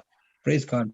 And and this is what is so important in our own personal lives. It's always not to see something and condemn or judge, but it is the love of God that takes us there, the grace of God, that comes out of our situation of when we speak to somebody. So that's what I see in you. And the second thing that I also saw in you is how you're able to see the need of the person and then invest, especially with the is that actually with the prodigal son, where you actually bought him a mobile phone? Yes. That was really very good as well. So praise God. And the investment that you made is not an investment on him, but you made it in the kingdom of God. That is yes. Praise God. So we believe that whatever seed you invest in the kingdom of God, it comes back to you not in double, not in what do you call in a plus point, but it comes in multiples. That's what I wanted to say. It just comes in multiples, as you saw the Bible says in Luke 38, you shall give and shall be given to good measure, pressed down, shaken together, running over men give to your bosom. So praise God for that. That's another amazing thing that you're doing. Sister, we are learning so much from that as well. So praise God. And finally, you also reminded me of, not exactly, but you reminded me of, there was an old series when we were actually quite young. It's called Baywatch. Have you heard of that? I never watched it, but I totally remember it. Yes, absolutely. Sometimes Brother Johnson brings that example, and there we see these lifesavers. They're constantly looking, through that little microscope, whatever they have in the hand, a telescope, whatever they want in the hand. They keep looking, binoculars or whatever. They keep looking to see who's in trouble, to go and save them, and if anybody in the water. So I look at you like that, you're always, having up those binoculars, and then the Holy Spirit is the one who's is like a lens in you, who's taking you and saying, okay, come on, see through the Holy Spirit where you can go and you can minister. Amen. So that's amazing. Amen. Yeah. Praise God. And you go and, you share the love of Christ. So that is really amazing. So praise God. Sister Praise God. Carrie. Yes, ma'am. Yes, sister. Carrie, I remember this scripture because this scripture definitely belongs to you only. As he thinks in his heart, so is he. I think you're thinking always about others, this mission. So whatever you're thinking, no, it's coming true. Praise God. Amazing job. Thank you, Sister Shamini. I appreciate that. I mean, there's a way that it's so wonderful. I mean, I cannot encourage people enough. It's almost, it's almost selfish. I don't even know how to say. I mean, once you step out, you won't know till you do it. But once you do it, and I know I hear so many testimonies here that are so humbling of people, just day after day, Sister Helen, and so many women sharing the word of God, and it just fills you with something that is, I mean, the Holy Spirit will just come to you. The Holy Spirit will love you so hard when you do that. Or, so it looks much more generous. No, I mean, Praise God, Carrie. Yeah, thank you. Carrie has been amazing from the time I spoke to her. I have always seen her as a leader, as a person who's always going up and doing things, and she has been amazing. She's even running intercessions, helping out others, teaching how to speak in tongues. I never got chance to join her because it is during my work time, but Carrie, you're doing amazing jobs. Oh, thank you, Sister day. Duma. Thank you so much. We do have Brother Johnson. Can I talk Hello. to you? Yes, you may. Please. Carrie, can we put a little icing on the cake? Absolutely. Thank you. Let us take you from one level to the super high level. Are you ready? I think so, Papa. Amen. Amen. Okay, I'm going to read a small testimony and then we will see where you fit in. Okay? Okay. Yes, Brother Johnson. Is it a good deal? It's a good deal. And I tell you, by the time the testimony is over, everybody will say, even I want to be on that icing. Okay. I love icing. Yes. And I'm telling you, Linus will be the first one to open his big mouth of faith-filled words.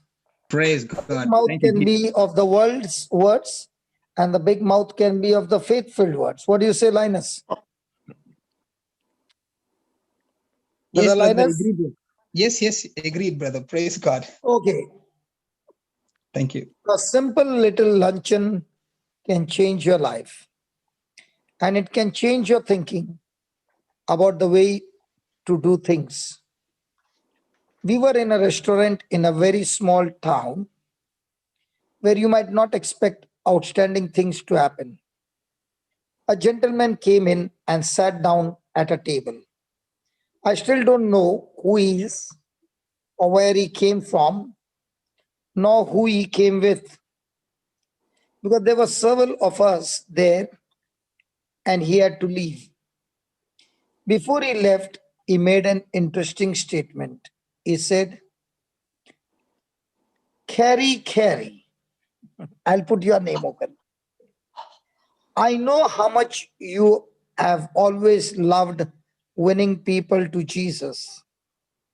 And I want to tell you a new way and want to share it with you.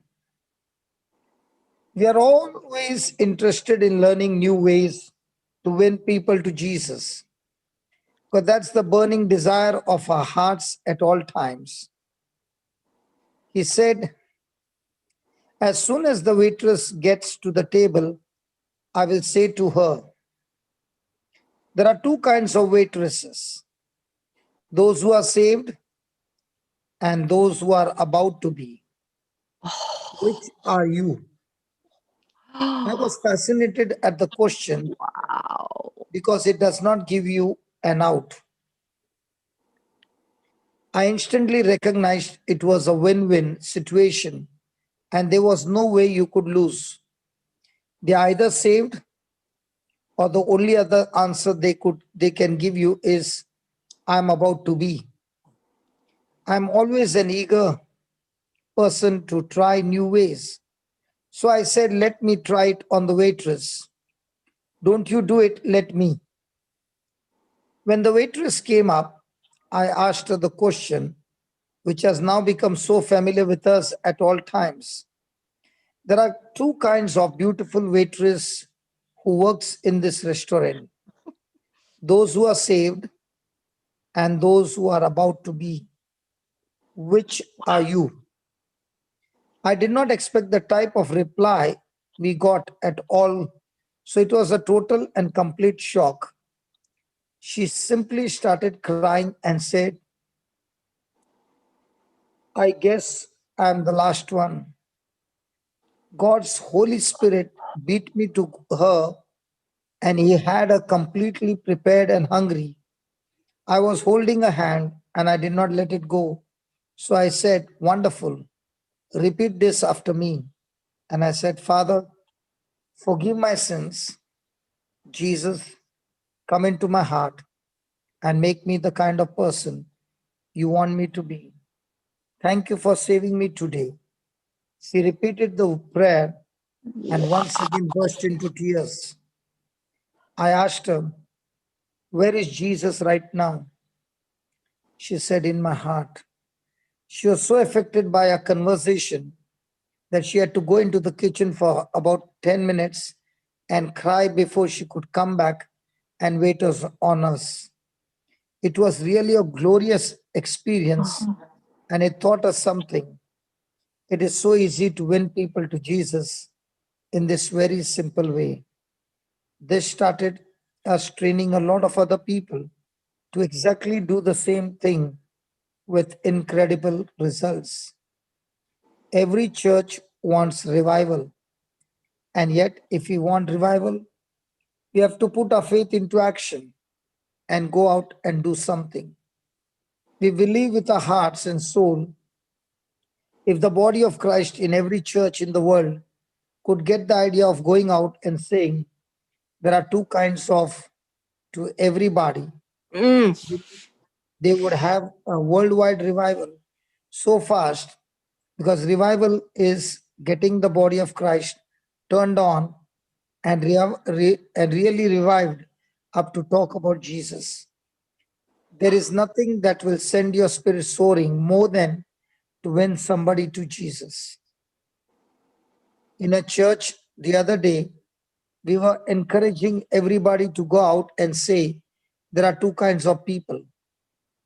One lady realized that her mother was not saved and was in the hospital and not in good condition. She immediately left the church, went to the hospital and said, Mother, there are two kinds of patients in this hospital. Those who are saved and those who are about to be. Which are you? Believe it or not, the mother said, I think it's about time and I'm about to be. And the daughter led her in a sinner's prayer. Do you have any idea what this did to the girl?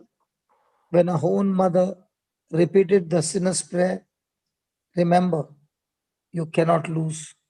Because if the person is already saved, then it is exciting for them to hear about Jesus.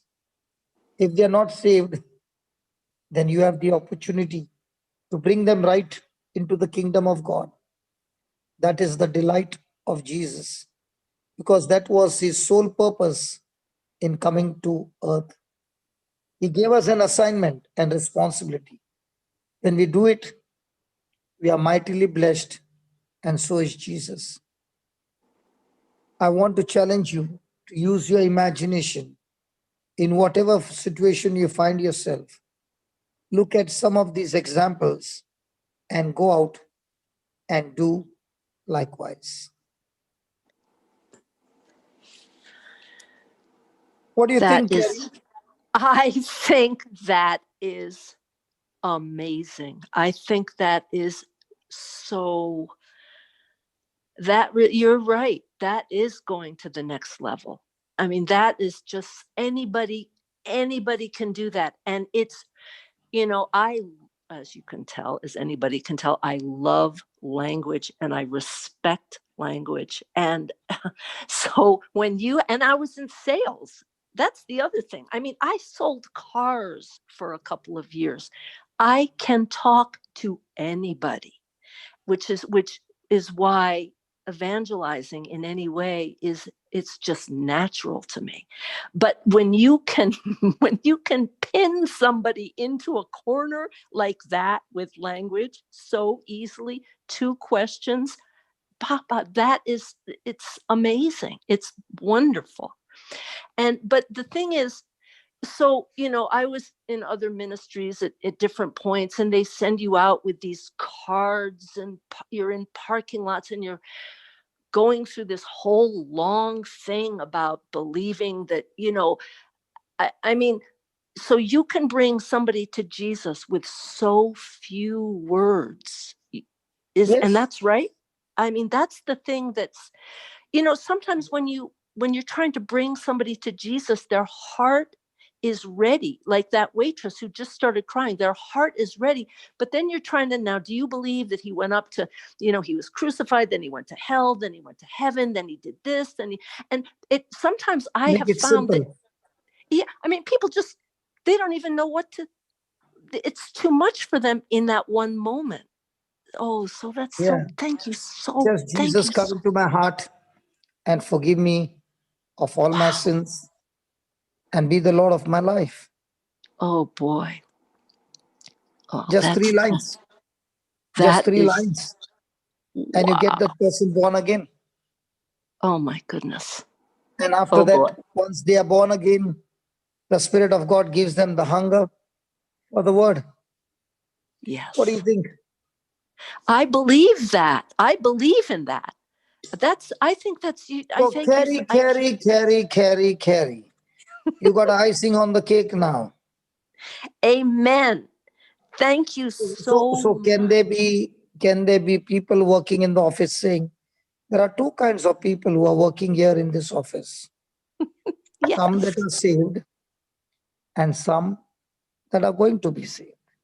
Yes. Can I know which one are you? Yes. Oh, that's so some good. That are saved, somebody who has never heard about Jesus. Some that are saved and going to heaven. Some that are not saved and not knowing where they are going after death. Can you tell me what that is? I can tell you. If you can make a simple prayer, because Jesus can give you salvation. Just 3 lines, and you get born again. And after that, the Holy Spirit does the job. Amen. Wow. How quickly we can get people into the kingdom by just simple confession. And somebody will say, you mean to say that's all? Let me show you something. Carrie, are you interested? I'm totally, I'll show you something very, very powerful. Yes, yes, yes. Please. Will you stay or will you go? I'm here. Papa, you're stuck with me. You know that.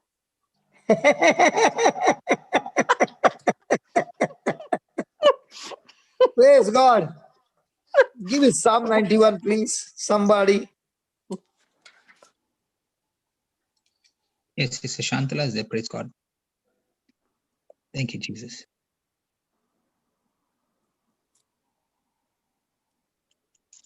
Thank you, Sister. Praise God.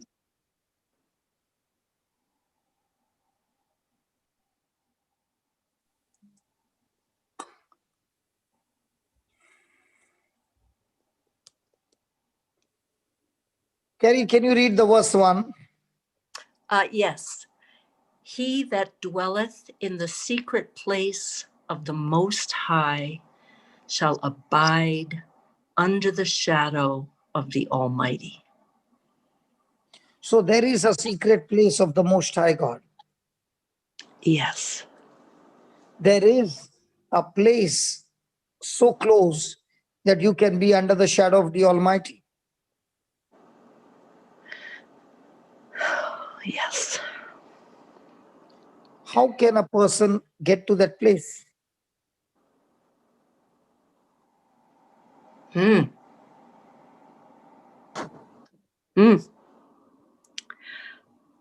Are you asking me? Yeah, Carrie, it's between you and me. Okay. I guess what comes to my mind is just being humble and asking. And so what it seems. Okay, you did not give me the right answer. So I opened the door for everybody to answer. Okay. Somebody will give me the answer. How can a person dwell in the secret place or get into the secret place of the Most High? Who says, call upon him? Those who have heard it before, please give another person a chance, please.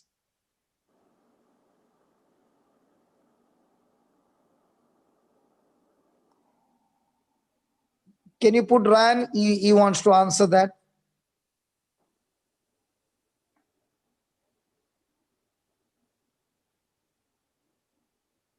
He doesn't want to answer that. Does anybody want to answer that? Come on.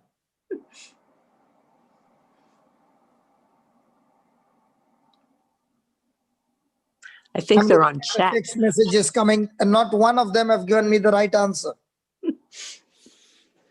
How can a person get into the secret place of the Most High?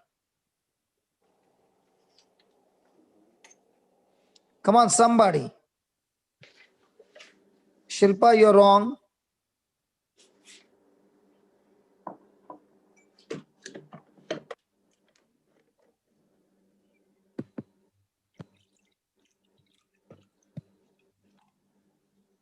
So many wrong answers. So many wrong answers. Oh my God, so many wrong answers. Oh no. Oh no. Okay, let me read the text messages coming in. Can I say, brother? Sorry?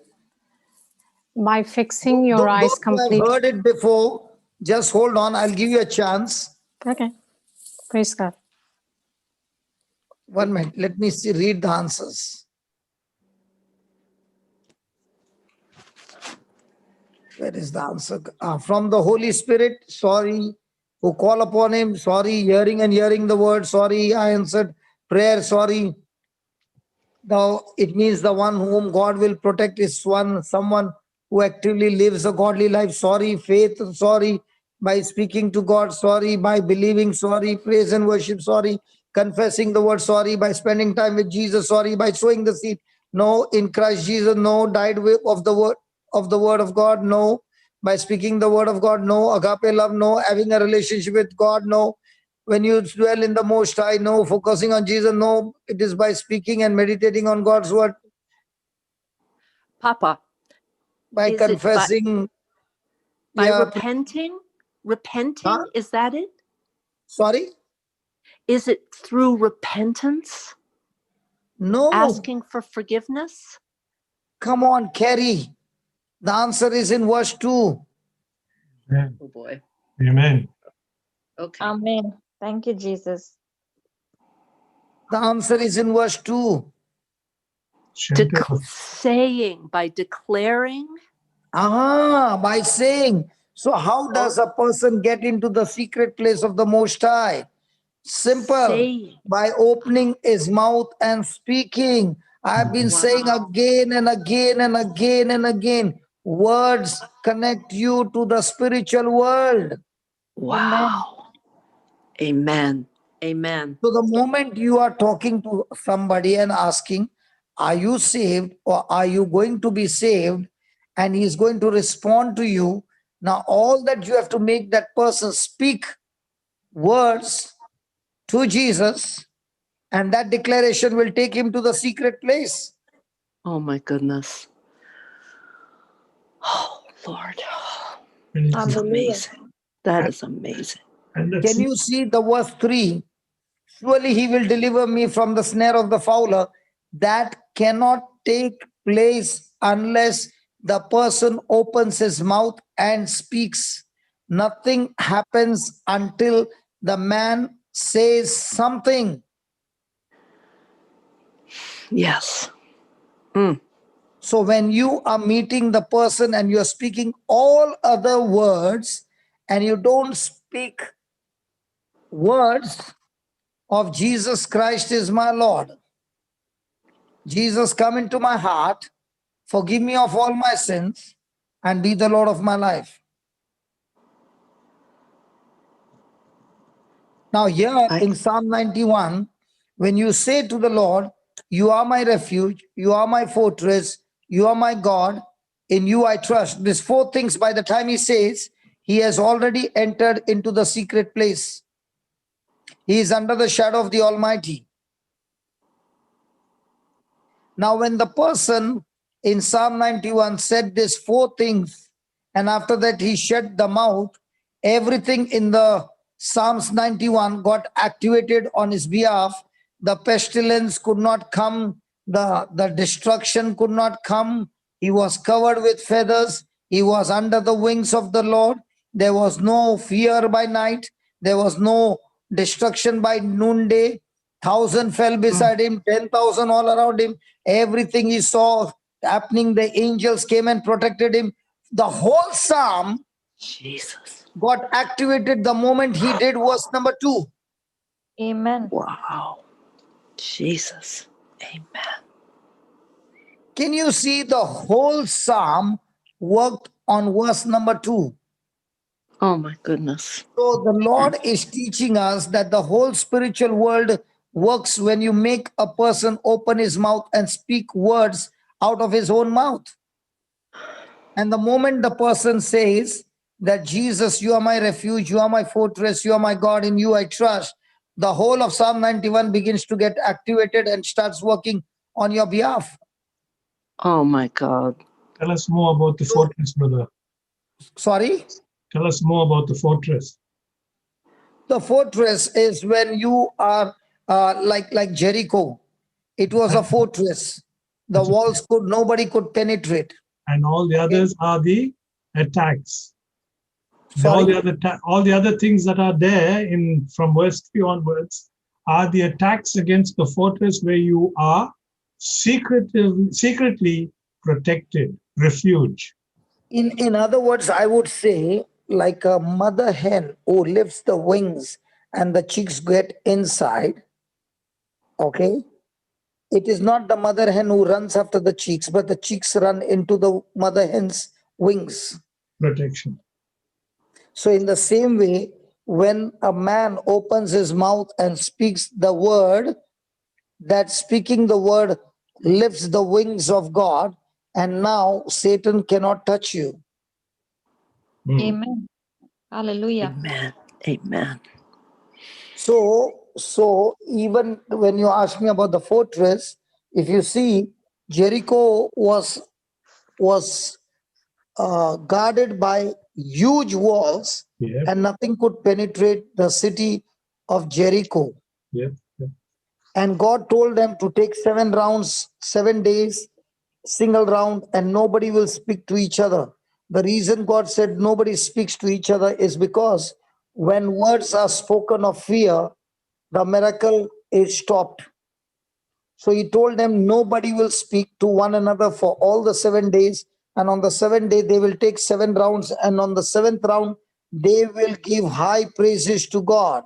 So the moment they opened their mouth after 7 days of going round, the power of God got activated when man opened his mouth and spoke, that the enemy fell down.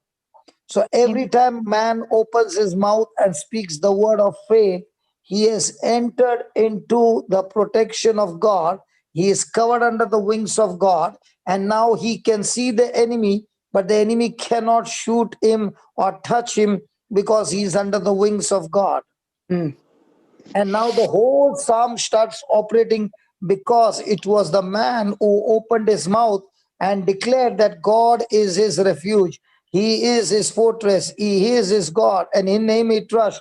Now in the new covenant, you are declaring that Jesus is my Lord. He is my Savior. He has forgiven me of all my sins, and now he dwells inside my heart. When you speak these words, heaven has become your eternal home. You are adopted in the family of God. You are made the righteousness of God. Your sins are forgiven. You are anointed and empowered by the anointing of the Holy Ghost. When a man opens his mouth and makes a declaration, the person receives salvation. Oh my And God. now when you are speaking to him, everything, but you made that person speak. And on the book, you wrote a prayer of 3 lines and tell that person, I've got those 3 lines. Can you open your mouth and speak those 3 lines? On the book, on the first page, you can make those 3-4 lines and tell that person, can you read that loudly? Yes. The moment the person makes that confession, you are saying, Lord, you heard it. Satan, you heard it. This person has received salvation. Holy Spirit, touch him with your fire now. In Jesus' name, salvation has been done. The soul has been transferred, translated into the kingdom of God. And now we work with smartness. We work with efficiency. And now you will find that person after a week with the same book and saying, hey, that day you spoke to me, I began to get into this book, and there are mighty things are happening on the street, and I'm now going around and telling my friends what I've experienced, and there is a gang going on the street coming to Jesus in the name of Jesus. Yes, Jesus. Amen. Oh my God.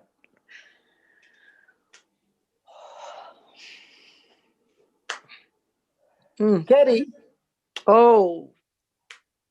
Just on the first page of the book, just make the salvation prayer of 3 or 4 lines, not too much. Yes, Paste it absolutely. there. Yes. Paste it there and say, I've got this book for you, my friend. Can you read the first 4 lines? Yes. The whole life of yours, your whole future will change, and God gives you heaven as your eternal home. You are adopted in the family of God, and you shall experience the love of God. And I want to tell you, within 24 hours, I will meet you again at this place on this time. Okay? I leave you to God. Take the book, open any page, start reading it, and in 24 hours, we will meet again, and you will have so much to share what the Lord has done for you. That is amazing. Yes.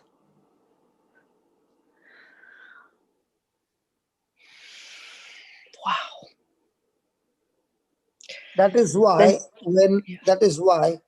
when the person opens his mouth and speaks words, either you activate the law of the spirit of life in Christ Jesus or the law of sin and death. Amen. Because we live in a word created world and a word upheld universe. So everyone will agree that none of us can change the law, but we all can agree to change the words. So if you can make that person speak words of faith, you can make that person speak the word of God, the whole of the spiritual realm has got activated on his behalf. Remember, Jesus loves us in spite of our sins. If that was not true, then God wouldn't have come in search of Adam. Jesus wouldn't have gone in search of that Samaritan woman who was already married 5 times and she was living with the 6th one. He came in search of her.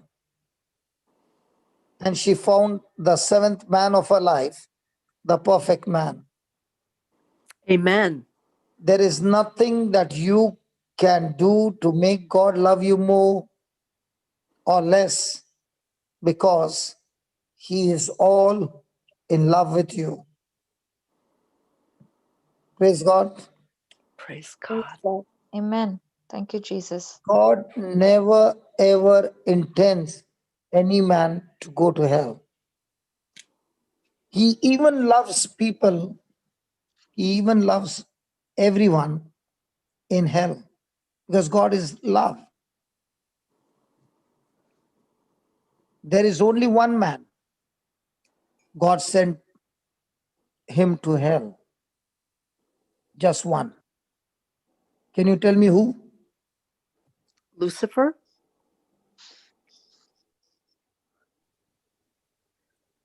Can The somebody archangel? tell me who?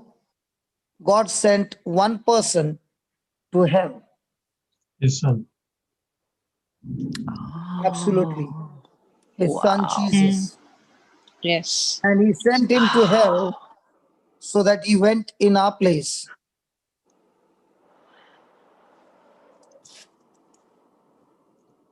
If somebody is saying, because you committed sin, you're going to hell, that's a biggest lie. You don't go to hell because you committed sin. The only sin that will ever send anyone to hell is not accepting Jesus Christ as his Lord and Savior. So when we were small, we were told, you did this mistake, you'll go to hell. That's the biggest lie. People go to hell not because of sin. People go to hell because of unbelief. They refuse to accept Jesus as their Lord, God, and Savior. So Jesus made. Now let me give you an example how Psalm 91 works. When Jesus died,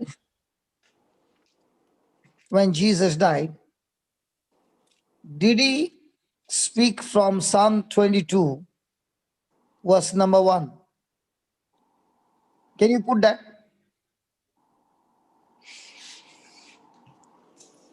Carrie, from now on, when you go for this ministry work, you will enjoy every moment. Oh my goodness. I thank you. This is so, I'm so glad that I just come with these stories knowing that it's not like I'm coming with, even visible, nothing. There's nothing visible necessarily, but you just rescued me from sort of the incompleteness or I'm just so grateful that you're teaching me this. That's all. Thank you so much. Thank you, Holy Spirit. Now Thank you, read that God. verse number 22, verse number 1. Okay, 22, number 1. To the chief musician upon Ijaleth Shahar, a psalm of David, my God, why hast thou forsaken me? Why art thou so far from helping me and from the words of my roaring? Oh my Now, God. did Jesus use these words on the cross? Yes. And then he said, it is finished. Yes. Do you know what was Jesus actually doing? I don't.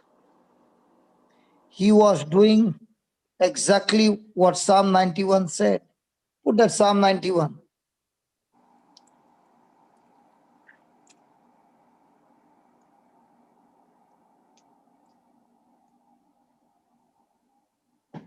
Now read that verse number 2. I will say of the Lord, he is my refuge and my fortress. My God, in him will I trust. Did Jesus call God is God? Yes. So Jesus made the Lord his refuge, his fortress, his God, and trusted in him. And he said, it is finished when he went to hell. Wow. As a man, when he went to hell, there was no other guarantee that he could get out of there because no one had ever gotten out of that place. So Jesus had to take his deliverance by faith, and he took it based on Psalm 22 and Psalm 91. Jesus locked himself into Psalm 22 that he said, my God, why have you forsaken me? And he ended it with saying, it is finished. And he said that because he had to die by faith, making the Lord his refuge, putting his trust on his Father, that the wages of sin is death. And because he had committed no sin, and he was made to be sin, he qualified to go down to the dead. And because he had committed no sin, he died by faith that the Father would raise him up, because it was his right to be raised from the dead, because he had committed no sin. So Jesus had to die by faith so that now we can live by faith. Let me repeat. Jesus died our death by faith so that we live a new life by faith. Amen. Thank you, Jesus. Oh, thank you, Jesus. So when you make a person confess those words, and he is saying to the Lord, you are my God, you are my Savior, and you are my Lord, Satan has lost that soul, because with confession, salvation comes. And now, before you go and minister to that soul, you are saying, Spirit of God, I am going and preaching, and you are going to back me up as I speak to this person, your word, and that person, as he responds to that word, he receives you as his Lord, God, and Savior. And from there on, the journey has begun. None of us could understand the Bible before we got born again. But the moment we got born again, the Bible became a very amazing book. And that is why in Psalm 91, please put it.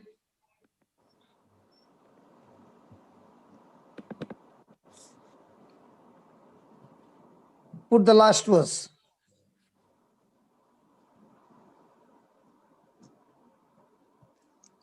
Put the 15th verse.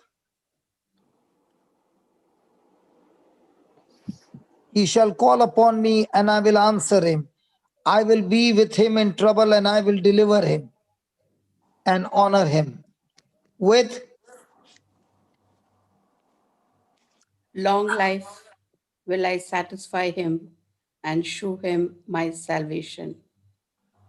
So through Jesus now we have the long life, a life of satisfaction that is not only on earth but continued forever and ever in heaven, because the man said, I have made God my refuge, my fortress, my God, in him I trust. Amen. Thank you, Jesus. So the days of man, which was 120 years, has now gone to eternity because of making the Lord his refuge.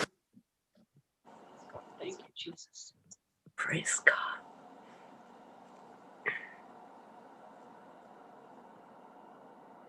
Terry, what do you think now?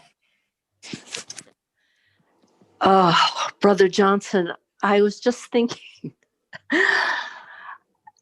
sometimes it just feels like the top of my head is just going to come right off when I hear certain teachings, because I just feel like it's so much revelation. Oh my God, just beyond. It's just like an explosion. That's what I think. I think I can't believe the blessing of this teaching and this revelation and these mysteries and secrets, divine secrets that get revealed to us. And it pains me when I think about, oh God, some of the preaching I've listened to, some of the preachers that, I just wish everybody could hear this and understand it and get it and have it. And they don't. And, I just feel bad about that. But this is, I just feel like you just armed me. You just prepared me. You just gave me this little tiny thing that's like, it's like, what are those bullets that they don't explode until they get inside of you? They implode. I mean, that's what this, it's amazing. I'm amazed. I'm blessed. Thank you so much.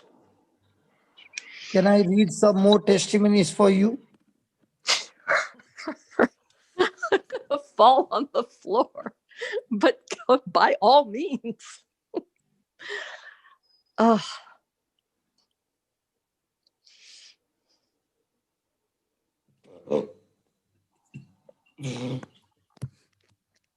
Every person you meet is an opportunity. I had a problem with my foot and I had to go to a specialist. While the technician was putting on the cast, I said to him, there are two kinds of people who put on cast, those who are saved and those who are about to be. Which are you? His response was immediate. He said, I'm the last one. He prayed to receive Jesus. We continued to see him over the months while my foot was in the healing process. He thanked me profusely every time we see him. On a previous visit, he had asked us to pray that he would pass the state examination, which would put him up on a higher level professionally. When we went the next month, the first thing he said was, God answers prayers because I passed with flying colors. It was so easy and so exciting. If you remember, every person you meet is an opportunity.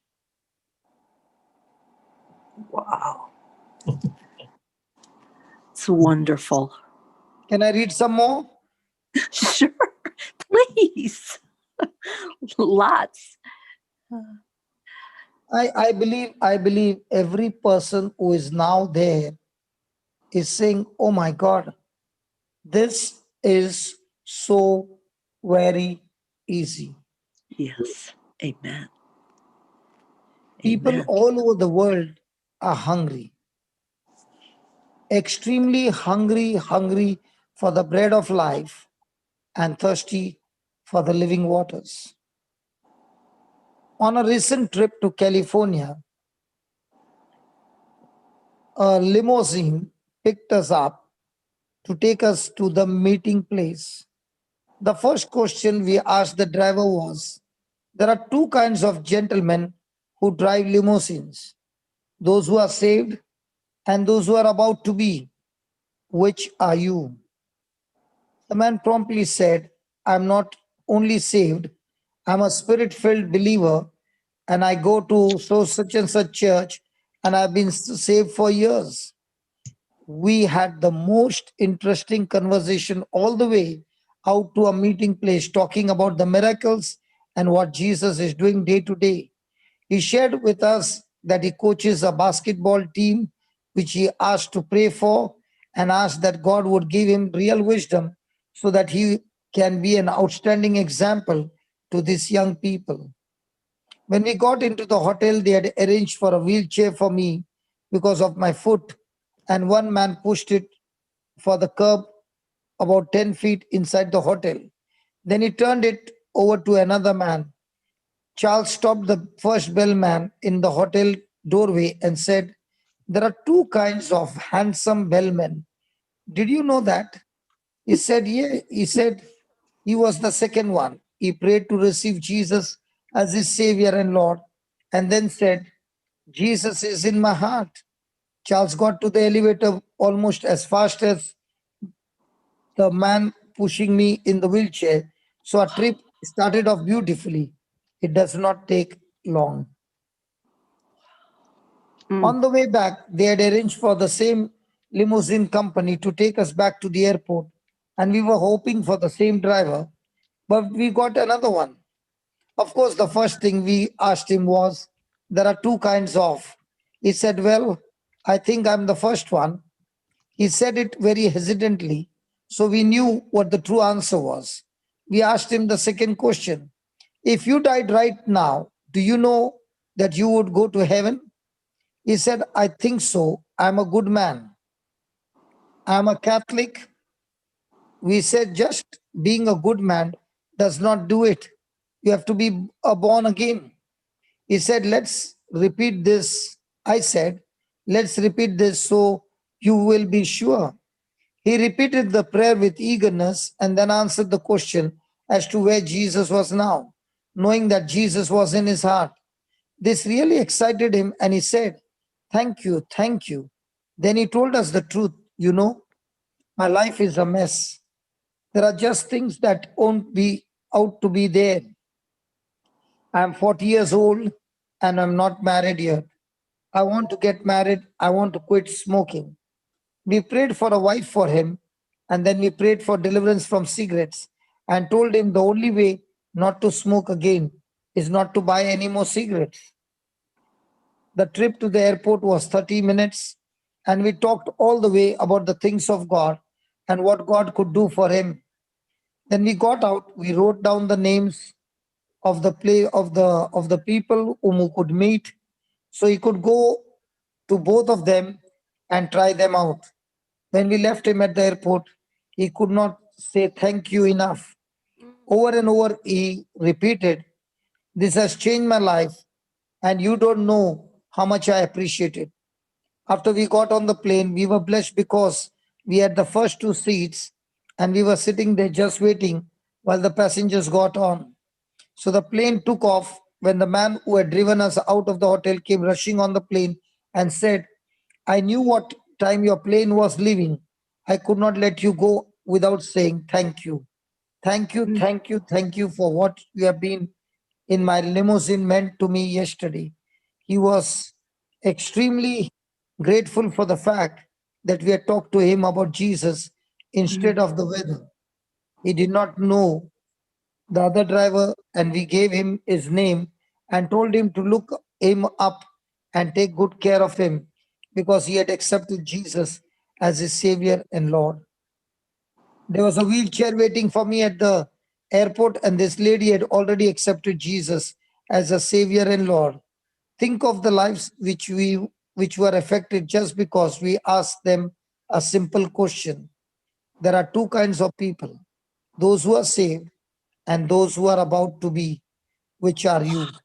We want to encourage you, not only for the sake of those people out there who are crying for somebody to feed them, for it is your own sake, because by the time the two of us got home, we were absolutely flying on a cloud just because of what God had done, because we opened our mouths. Carrie, what do you think? I am like, this is just So like from tomorrow, you got Christmas. plenty of work then. Excuse me? From tomorrow, you have got plenty of jobs. I do. This is the best. This is the best. This is the best script I've ever had to memorize. And I've had to memorize some scripts in my day with selling one thing or another. This is the best. And it's also the best salvation. It's just the best. That's it. It's really amazing. It's really amazing. Thank you so much. So you can just add one paper on the white book. Yes, absolutely. I mean, I can even just minimum 4 lines. Yes. Just 4 lines. Yes. I'm telling the person, you say those words, I pray with you, and you experience the Lord touch your heart. Oh boy. And let's make a deal. Use that book for one day. We meet up tomorrow, and there's so much that you can share with me what the Lord has done. Yes. Yep. I'm going to hear from you every day now.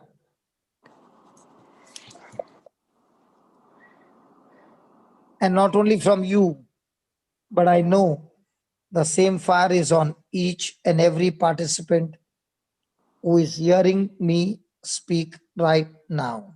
Oh, are you speaking to me?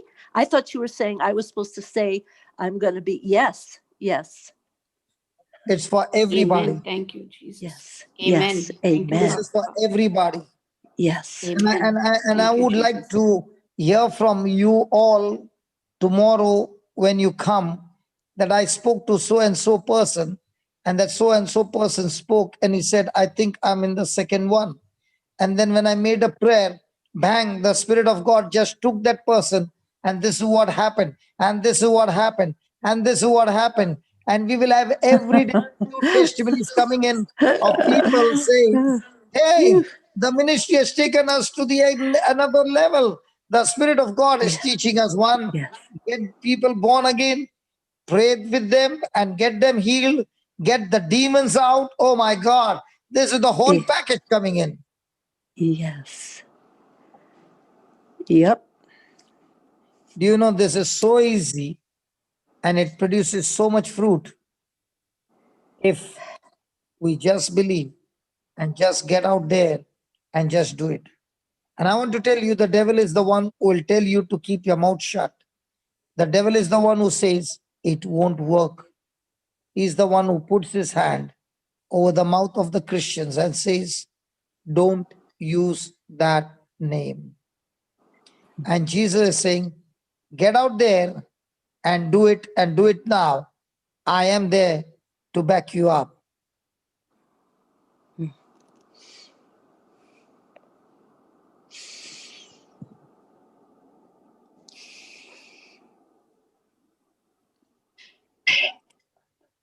Brother Linus? Yes, brother. You hear me? Yeah, I can hear you. Yes, praise God. What do you think? Amazing, What do you think? brother. That's very, very amazing. Praise God, praise God. Thank you, Jesus. Imagine how many passengers you are getting every day in the truck. It is an entrance to opening up the person's mind, I believe, and and at that point of time, they really have to make a decision. But at the same time, it's not a debate, but it's an interesting question that I want to ask you: is what if someone says, "I don't know what you're talking about"? That's another thing. So When he says you, I don't know, you get an opportunity to preach anyway. Okay. Yeah. Amen. And when you are going with the anointing of the Holy Spirit, you are saying, Lord, tell me what to speak within 2 minutes and get the job done. See, the first thing you are interested in getting that person born again. Second one, you are giving him the white book and saying, just go through this. And let me tell you, once you are born again, the Spirit of God is the one who will feed the person's spirit and change his life. Amen. Instead of we thinking of how it's going to happen, why not we take this as a challenging moment and learn from this how we can grow in this area and start doing it to everybody. Mm. It's Brother- scary and it's fun. Brother Linus, when It's really fun. It's really fun. I believe that when that person says, I don't know, he really means, I wish I knew. Ooh, oh, that's so true. My goodness, oh my God. Most often, when they say, I don't know, well, I wish I knew. And that opens Amen. up the door. Wow, Brother Hector. Oh my Because in goodness. this, the person has to answer, I don't know. So now you got an opportunity to give him the salvation, the invitation for salvation. In fact, this is what Sister Kerry's been doing on the streets of Yes. Albuquerque. Do you know Jesus? And the way she introduces Jesus to a bottle of water is something Jesus did at the well. Mm. You know, instead of Wow. Sister Kerry, you Yes. are a sponge. It's true. It's really, You thank are a God. sponge, and you clean up so much and you sprinkle it on. You receive so much in the sponge and you sprinkle it on them when you see them. Thank you, brother. What And an I'm so sure, amazing and person. I'm so sure that from the participants, I could say everyone has become pregnant with these two questions. Because everybody is pregnant with the mountain, what to do, where to Yes. go. Now everybody is pregnant with two questions. Are you saved or are you going to be saved? So you can change the saved to pregnant. Are you pregnant? And those who are about to be pregnant.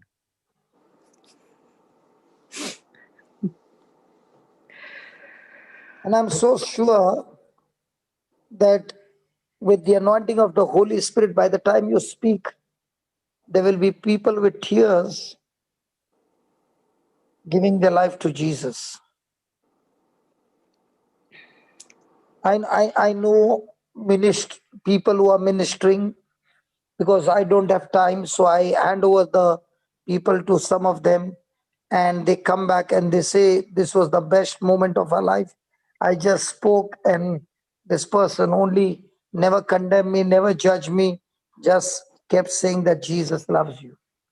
And by the time the person kept saying, Jesus loves me, the love of God just entered my heart. I don't know what happened, but I am totally feeling a different life flowing into me. And after 1 week, you see the same person is bubbling with joy because the whole week the person has been feeding himself with the word of God on the YouTube. So the first thing is to get them born again and then give them the milk bottle, get them hooked up on the YouTube. And what we saw yesterday, Edward, is one of the classic example of getting the milk bottle on the YouTube with nobody laying hands on him. And he's soaked in the fire of God, anointing, that is speaking in tongues. And last night, that last morning, yesterday morning, we saw so many things happening. And I'm so sure with this, Helen will be taking not 3 or 4 clients. Now she'll be having 15 to 20 clients every day. Amen. Thank you, Jesus. Helen, what are you thinking? Papa, this is so good. Definitely. And this is so easy. Yeah, it's very easy. The way you say it now, it's like, this is not an issue at all. Just go ahead. And we are going to hear. And which one will be a bigger miracle? Somebody that you are spending time to get healed, or somebody whom you led them to heaven, to get them into the book of life, got them into Jesus. Correct. To get them into Jesus, yes. And then you give them the white book or send them a link of YouTube. See, now when you get them to Jesus and you give them the link on the YouTube, because they are born again, the spirit is hungry for the word, for the food. Yes, Papa. The spirit. Very true.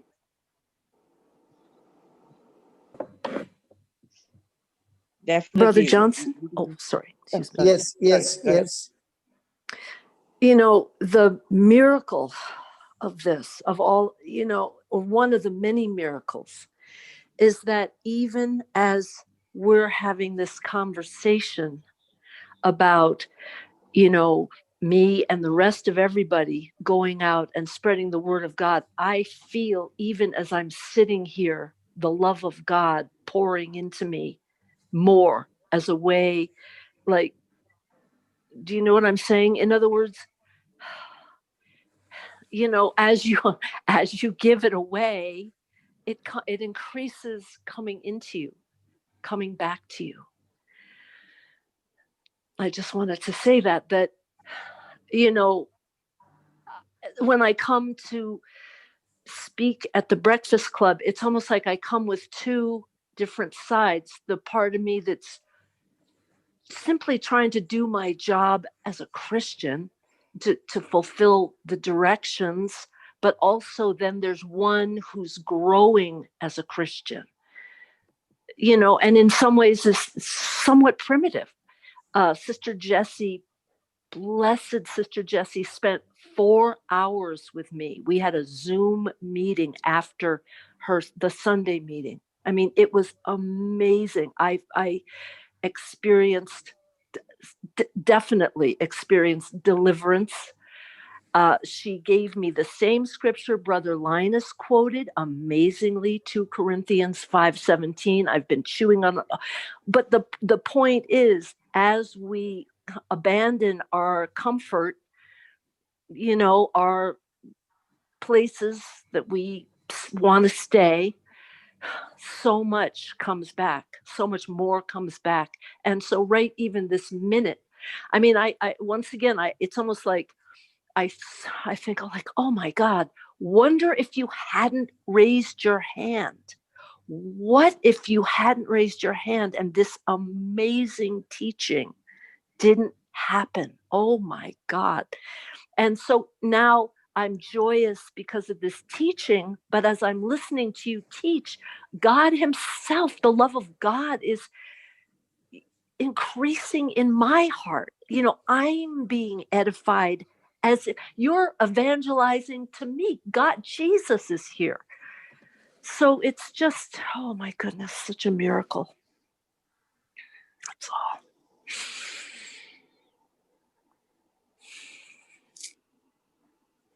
Because now, having understood that Psalm 91 works when the man opens his mouth and speaks those words, in the same way, when you make that man or a woman to open a mouth and speak those words, the Spirit of God takes over, because you are believing that as this person is speaking, the Spirit of God will give that person the faith to believe. Because no one can give another person the faith to believe unless the Spirit of God opens the person's heart to believe. And now when you're speaking those words qualify a person to open his heart and get born again. Yes.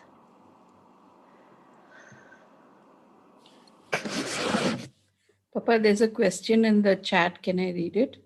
Yeah, please. The question from a person called Shalom says, a question, Brother Johnson. I experienced people says they do not believe nothing, nor hell or heaven. They believe themselves. Yes. When you open your mouth and you start speaking, that's the time the Lord opens their heart to believe. And even if they don't believe, you have planted the seed which will sprout in due season. Now, what happened with Abi who came and shared? The seed that was planted in 2012 worked for him in 20, because the seed which was preached in 2012 was planted in his heart. And when he was in the hospital, it sprouted. What happened to Mallory? The mother had planted when she was in school, and it worked up when the baby and she was in isolation, in quarantine, that the seed sprouted. So, in any way, your job is to plant the seed and believe by faith that this seed that has been planted in the heart cannot be erased by the devil. And in due season, Lord, it's sprouting and growing and bringing forth salvation. Praise God. Papa, next question, what the person is asking. Because we who believe by faith, we live on spiritual evidence and not physical evidence. Yes, tell me, Shantala. The next what they're asking is what and how to say, give the word of salvation to people in Europe. It's nothing called as Europe and Africa and all. It's your faith to believe that Christ in you wants to reach out to the other person. When you believe that Christ came to serve you and is longing to serve others, you talk to the Lord and say, Lord, here I am going and I don't know how to do it. Now, my question is, during the time of Peter, James, and John, was it easy? The Jews were killing the Christians. Was it easy for Paul to preach, Peter to preach, Paul to preach? It was difficult. But they believe it is not they who are doing the job. Christ in them is doing the job. I remember in Ireland on a particular Saturday, the man and a woman will take a lantern and walk on the streets at night. And that lantern, as you carry, attracts people. And they begin to look at you. Why is this person carrying a lantern in his hand?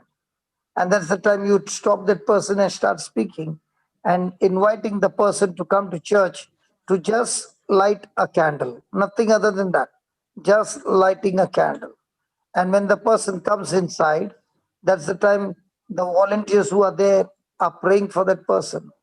I remember when such an incident happened, the person just got out of the pub, he was drunk, and I began to call him, and he had a very bad experience of the church. He began to give abusive language. And the lady who was there with me, I told her, you can carry on, I'll be with him. And she said, are you sure? I said, yes. So he was abusing for 15 minutes, 20 minutes. And when he finished, I said, now can we go to the church? He got even more angry. He said, you don't understand what I said to you? I said, my friend, I was just like you. I never went to church for years. I understand your bad experience. Okay, you don't come to church, but here is a small candle. Can you light this candle and talk to Jesus tonight? He said, I can do that at home. So I said, can I pray for you? And we made a prayer. And then I asked him, do you have a problem in your ear? He said, how do you know? I said, Jesus just told me. And he just said, your ears have got healed. Praise God. Praise And he God. said, oh, yes, it's got healed. I said, now here's a candle. Go home and thank him that Jesus loves you. He said, brother, I will surely do it. So imagine he abused me for 20, 25 minutes and I would not let him go. Because the challenge was, are you going to succeed in abusing me? Or am I going to be successful in giving you love? And praise God, I won the match. Got that fellow to Christ. And he Praise God. experienced Thank you, healing in spite of he hating to come to church. Wow. Praise God. Papa, the next question is, Hmm. is it important to repent our sins first before we receive salvation as Lord God and Savior? How can a person repent when he doesn't know Jesus? Exactly. It is only when you know Jesus that comes the knowledge that how sinful I am. It is only through knowing of Jesus that you begin to compare yourself with the holiness of Jesus. Your standard of living is so low compared to the standard of Jesus. And that's when the real repentance comes. That's when the real confession comes. That's where the real acknowledging yourself as a sinner comes. But when you make a simple confession of Jesus as his Lord, God, and Savior, and you're saying, Lord, this person has confessed, let this word be by faith. My question to you, Shantala, when you say, by the wounds of Jesus, I'm healed, did you actually get healed? No. Symptoms are still there. Yes. I'm asking you. In the beginning, it was there, Papa. So, by you confessing by faith that by the wounds of Jesus I'm healed, did it activate the spiritual world? Yes. And then you got your healing? Yes. So, how do you get repentance? The same. How do you get forgiveness? The same. Same. How do you get deliverance? The same. Same. How do you get salvation? The same. How do you get the Holy Ghost? The same. Same. The whole system of the kingdom of God is the same. You speak it by faith. And when you speak it by faith, there is no physical evidence in your favor. Amen. Praise God.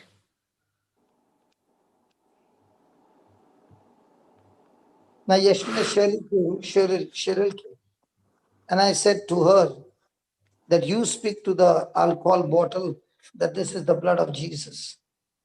Now, when she was speaking, what could she see with eyes? That her husband is still No, with the what could bottle. she see with eyes? The bottle. Is it The turned bottle. into the blood of Jesus, or it is still alcohol? It is turned into the blood of Jesus. Yeah, she can see with her natural eyes. No. But With the what is she spiritual believing? eyes. But what is she believing? That it is the blood of Jesus.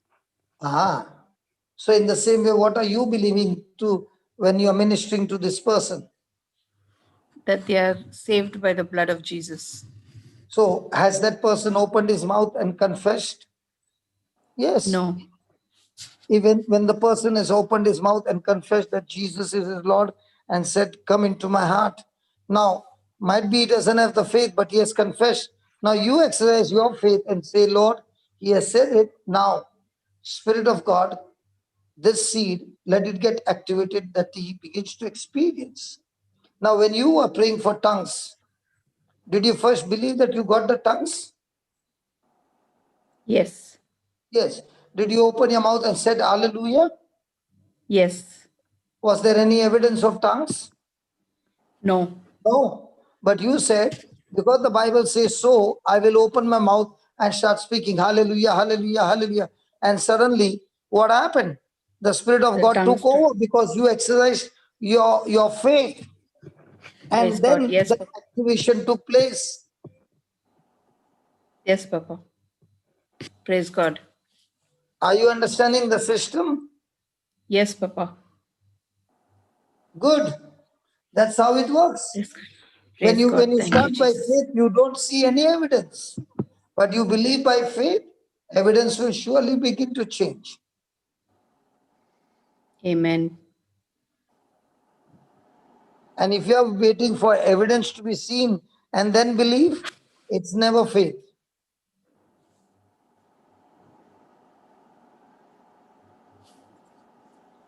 Praise God. Brother Hector, you want to add something? No, brother. No. Thank you. But what I spoke about faith, about tongues, about healings, we don't have physical evidence, but we have the spiritual evidence, and we open our mouth and we speak. And what we speak in the spiritual evidence gets activated, and it affects the physical evidence. Praise God. Amen. Praise God. Thank you, Jesus. Nothing in this world begins to change unless the person opens his mouth and speaks the word. Amen. And in the beginning, he might not even speak by faith. He might only start by, because the word says, okay, I'll just repeat.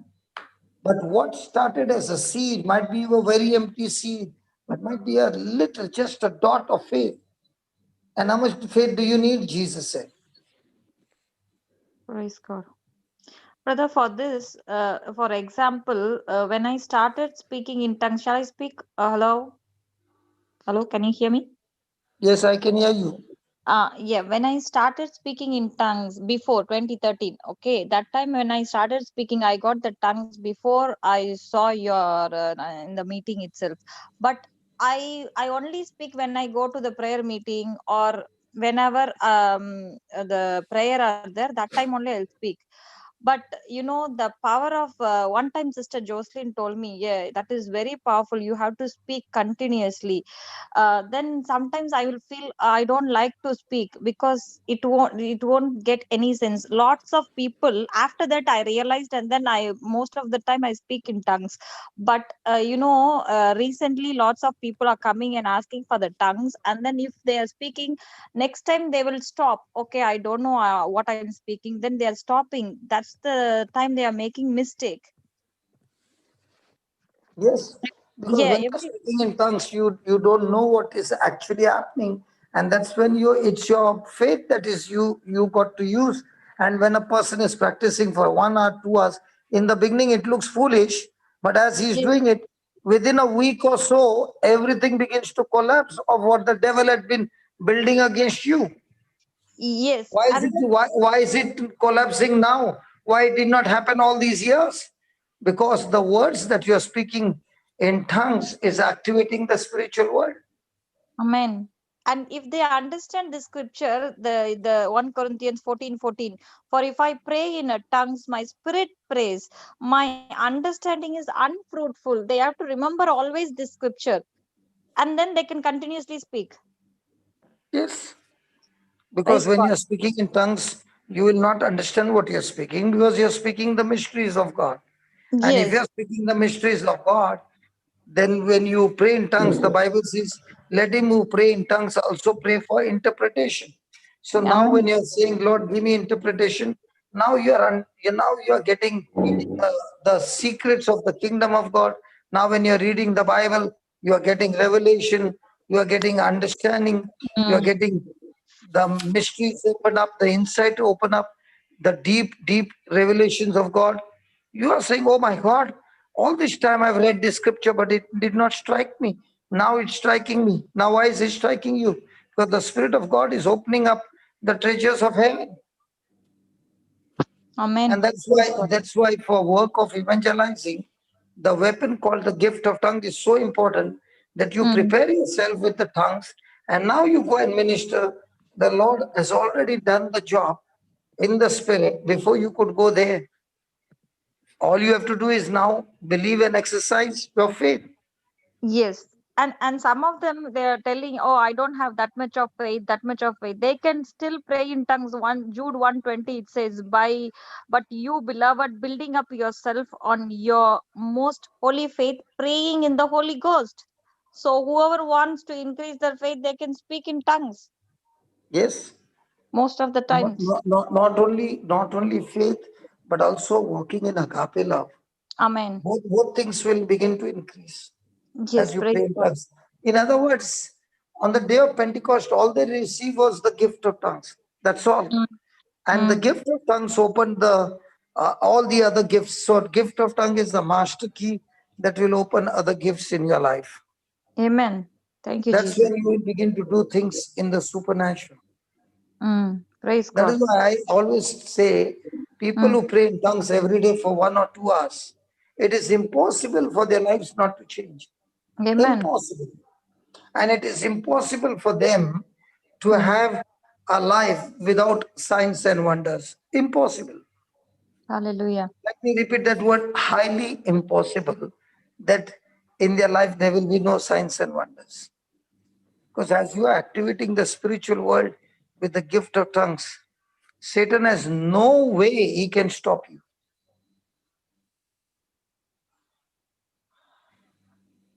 Praise God.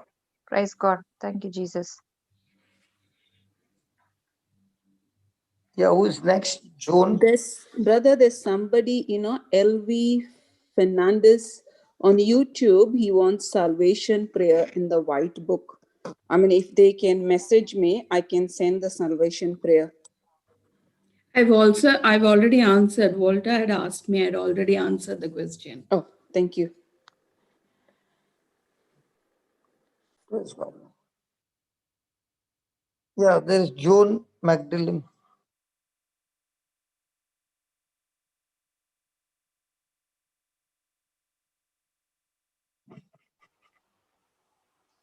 Hi, good morning, everyone. Hi, good morning. Praise God. Yeah, I'm so happy to listen to all the testimony. Carrie, you're wonderful, Brother Johnson. It's so uplifting that I just didn't want to speak. I just want to absorb whatever it is. So beautiful.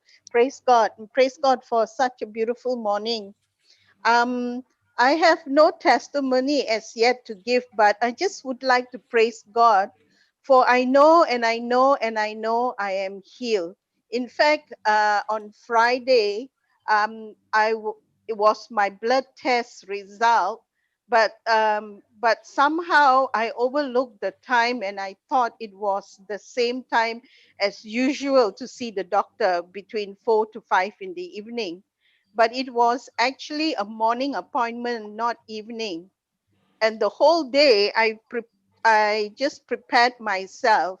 But this time I repeated the scriptures for a short while, and suddenly I chose to stop and just worship Jesus by singing some praise and worship songs. So I kept just saying it, singing it to him.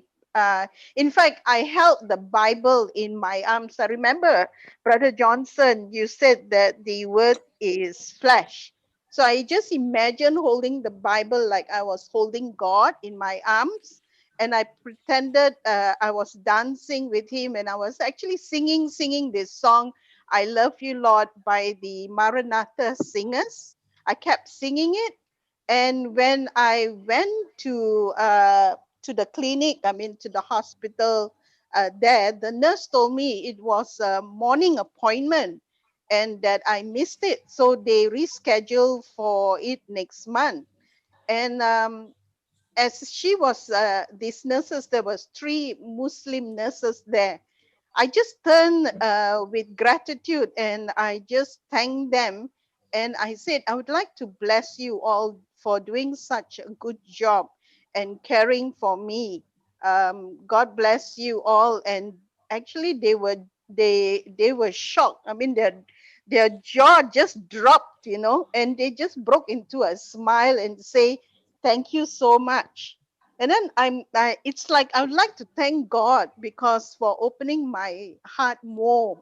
When I look at the nurses, it's like it's God, earthly angels, and every time I just think of all their sacrifice and hours taking care. So I just like to praise God and thank God that God is opening my heart more and more.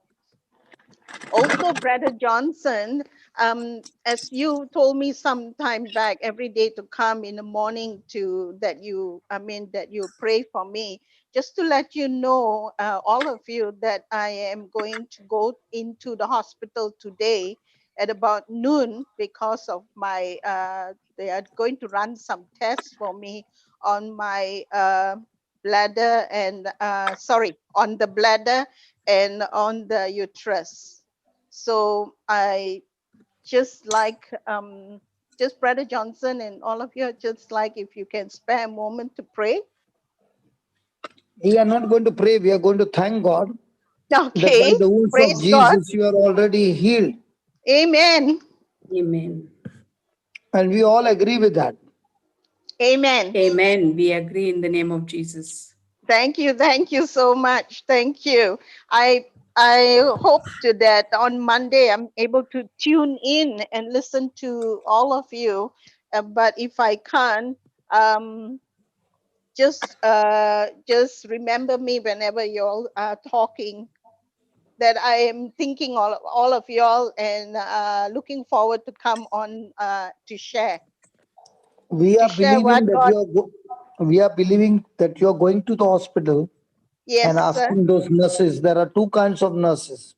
One that are saved and one that are going to be saved. Which one are you? When you're meeting the Hallelujah. Praise doctor, God. you are saying there are two kinds of wonderful anointed doctors, those who are saved and those who are going to be saved. Which one are you? So we are believing you are working overtime there and coming back Amen. with amazing testimonies of leading people to Christ. Amen. Yesterday, Brother Edward's testimony is so wonderful. I really was really touched by it. So he did not even ask for healing, even though there were symptoms of sicknesses. Yes, yes. Really, he was just praising God. That's how faith is. Yes, brother. Thank you very much. Praise. Faith does not depend on doctor's report, because faith says my doctor's report is that by the stripes of Jesus I'm already healed. Amen. The doctor's report does not matter at all. Amen.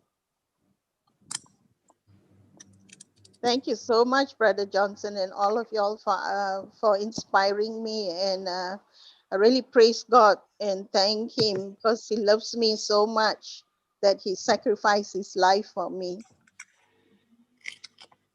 Praise God. Thank you. God bless you, everyone. I don't want to take much of your time. I just want to listen more testimony and praise God for it. Amen. Amen. Anybody else? Papa, I have a question, Papa. Yeah. The other day you explained to us three types of people, right? One, the prodigal son. One, the people in the apostles who were in the boat with Jesus, and the third is the people, the Egyptian uh, who were going with Moses. Okay. Okay, so there are the two people, that the prodigal son and the people who the apostles who were with Jesus in the boat. They were easy to convert because they saw things and they accepted. But the people who are the Egyptians who are following, though they saw so many miracles happening, they still had their wants. They were not ready to change their mind. We find still people like that. How do we approach them, Papa? How do we transform them? Because You they are already have either the saying yes, you, nor they are saying no. you already have the unsaved loved one prayer. Yes. In that everything is there. Yes, Papa, we are doing that. But what my question is, until and unless the person opens his mouth and confesses, he is saved, right? Shantala, when you plant the seed, you don't have to worry. The seed will get him. Praise God. Okay, Papa. If your seed can get the mountain out, can the same seed get the spirit of Person in, unbelief out of yes. them? Of course, praise God. So you just believe that. And keep thanking God. If you are driving the Toyota car and you put the reverse gear, does the car go reverse? Yes. What about the Any Ford car. car? Any car, Papa, if you put reverse, it will go reverse only. Then in the same way, all the scriptures work the same way. Praise God. You believe it, that it works the same way.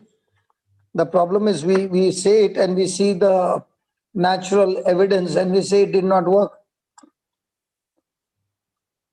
Yesterday I told you the seed that was planted, The person said it did not work. The very thing that it did not work, he said, is because he did not believe. Because the one who believes, he says, it does not matter what I look in the natural. If Jesus said it, I believe it is working. Praise God.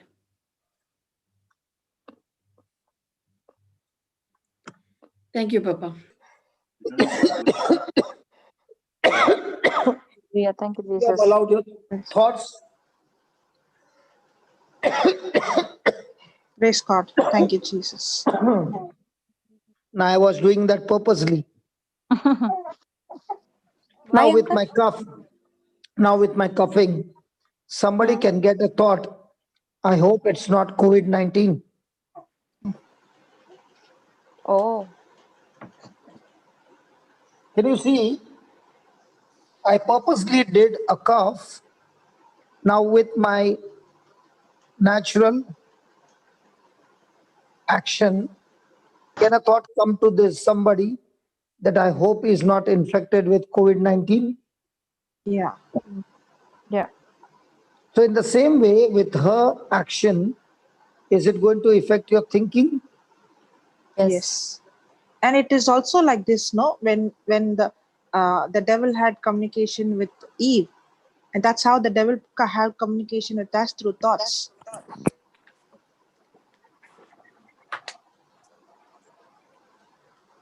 Yes, brother. Yeah, yeah. What you're saying is right, Shamini. Go ahead. Yeah, that is Sister Jocelyn. No. You started with the scripture. Both of you are right, Baba. You started with the scripture. Take that scripture and speak it again. Yes, because in 1 Corinthians 15:33 it says, "Be not deceived. Evil communication corrupt good manners." Because every time we will think that, okay, we are communicating with other people, that is spoiling us. No, it is our own thoughts. That's why Jesus said in, I don't know exactly what that scripture, be not, what is that? Take ye no thoughts. Excuse me. So because That is in Matthew chapter 6:31. Yeah, Matthew What? 6:31. Yeah, do not eat what you eat or drink. Yes. Yes. So it's all about our thoughts. If I'm pondering on that evil thoughts, it will make it is keep on it will make your body first tired. If you are Because when she sat in the bathroom, Kevin came and said to you, she's still there. Now Kevin has seen physical evidence that she's still there. At once this is what we are learning. At once we got to learn and say, even if she's there for whatever reason, Spirit of God, you take control over this situation and turn it in her favor, in our favor, and whatever spirit operating there be completely destroyed in Jesus' name. So let prayer be our lifestyle, that for everything we are opening our mouth and speaking the word of faith. Okay. Instead of speaking the word of facts, let us practice to speak the word of faith. Okay, So uncle. the more and more you are having conversation with Kevin on the word of faith, in spite of the problems, now that seed you have given an assignment to go and bring forth the harvest. Okay. So in our everyday life, can we plant a lot of seeds with assignments? Yes. Will those seeds, when you speak by faith, bring forth the harvest? Yes. Yes. So instead of operating in the natural, what Shamini was saying, that your mind got irritated because of something, you went and spoke to the other person, and the other person also started agreeing with you.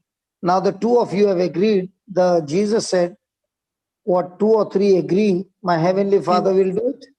Even though your agreement has been negative, it will also come to pass. Okay.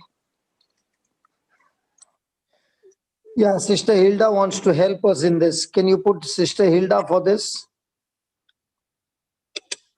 Yeah, sister, you can unmute. Yeah. Sister Hilda?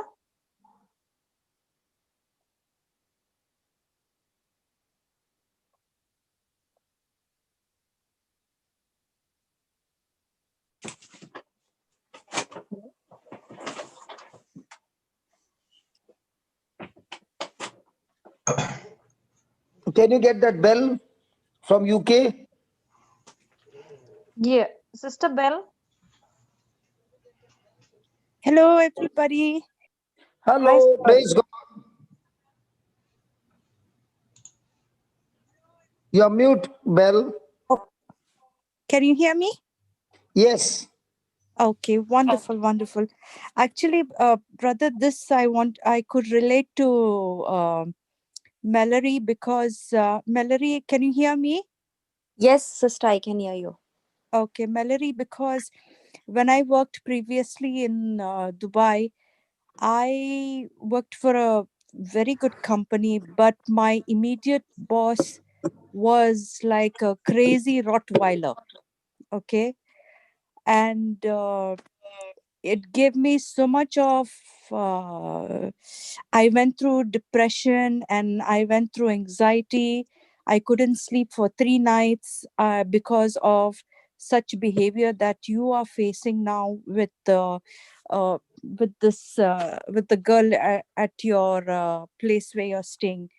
But what got me out is actually uh, I used to pray for her because Jesus said, pray for your enemies, love your enemies, as Brother Johnson was explaining, and Brother Hector, to love your enemies with all your heart and pray for them, and pray for them with a heart like how you would pray for your child to be happy, to be in abundance. Like that, you need to pray for her with the same love that you give to your child. And she's nobody of yours, she's not your child, she's not related to you, that lady, but still you have to open your heart to her. And trust me, when I used to tell like my one of my colleagues, like I was very close to her, my good friend, she used to tell me, why you're praying for her, Bell? Like, you don't have anything to do with her. She'll go into the fire, like, she'll go to hell for whatever wrongdoing she's doing. And every morning, believe me, at work, I used to have my prayer books with me and printouts of where Jesus has said in the scriptures, my peace I leave you. Look not upon the peace of others, but look it in me. So Jesus is asking you, look for the peace that you want in your heart, look out for it in him. Don't look it out on people will not give you that feeling. That Jesus will give you the peace that you need in you. We always depend on others for happiness or for validation. How do I look today? Tell me. No, if that person says you look ugly, finish, your day is gone. But why do we need to ask others? Why don't we just look on to Jesus with so much of love, so much of agape love, for him to bring it for you to give, and for him he pours it over you double the times. But we are so used to that normal human way of living because of our childhood. We are brought up like that. Who's better?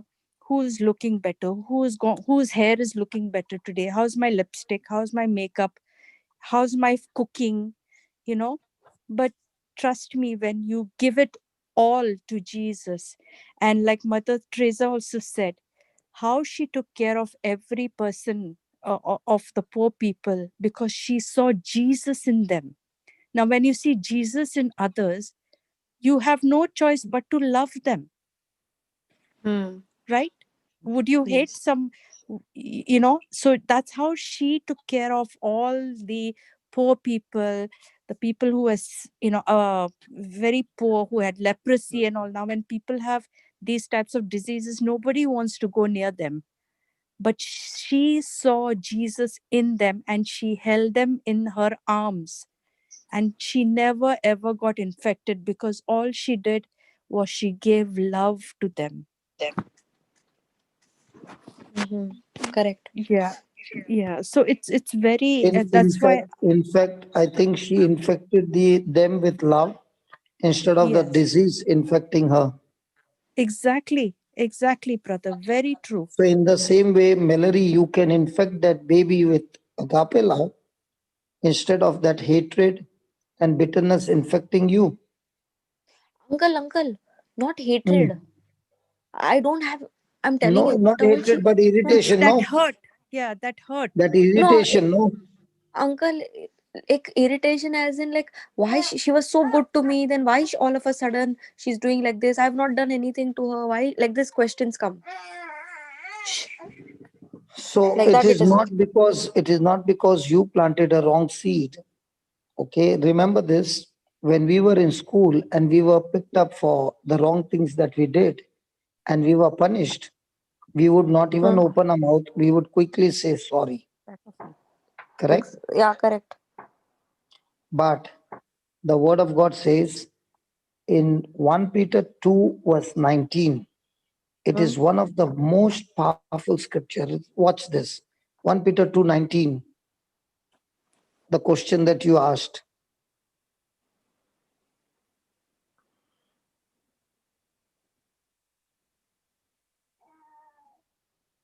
Yes, Papa, it's there. For this is thanksworthy if a man, for conscience towards God, endure grief, suffering wrongfully. Suffering, Wrongfully. suffering. Wrongfully. So is it thanksworthy? Yes. So are you supposed to suffer wrongfully? Yes. Wrong. For it is thankworthy of a man's conscience towards God, endure grief, suffering wrongfully. So are you supposed to endure grief? Are you supposed to suffer wrongfully? Uncle, I don't know what to say, yes or no. Is it thanksworthy for you yes, to it is endure grief? thanksworthy. Again, Yes, I you went think. wrong. I will share with you what is wrong. Now, I'm working. Now, Belle is saying she had a very bad boss. So she's decided to resign the job. Okay. And her husband is saying, Belle, please don't resign. I'm also without job. You are the only person who has got a job. Okay. There is so much of payment to be made. Children are in their education and all.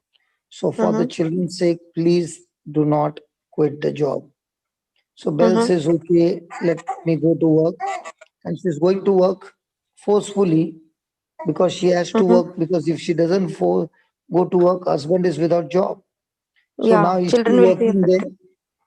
So now Yes. is she enduring grief? Yes. Yes. Is she suffering wrongfully? Yes. Yes. But for whose sake? For children and husband's sake. But there, did he say children and husband, or for No. God's sake? For God's sake. Ah. Okay, now understand.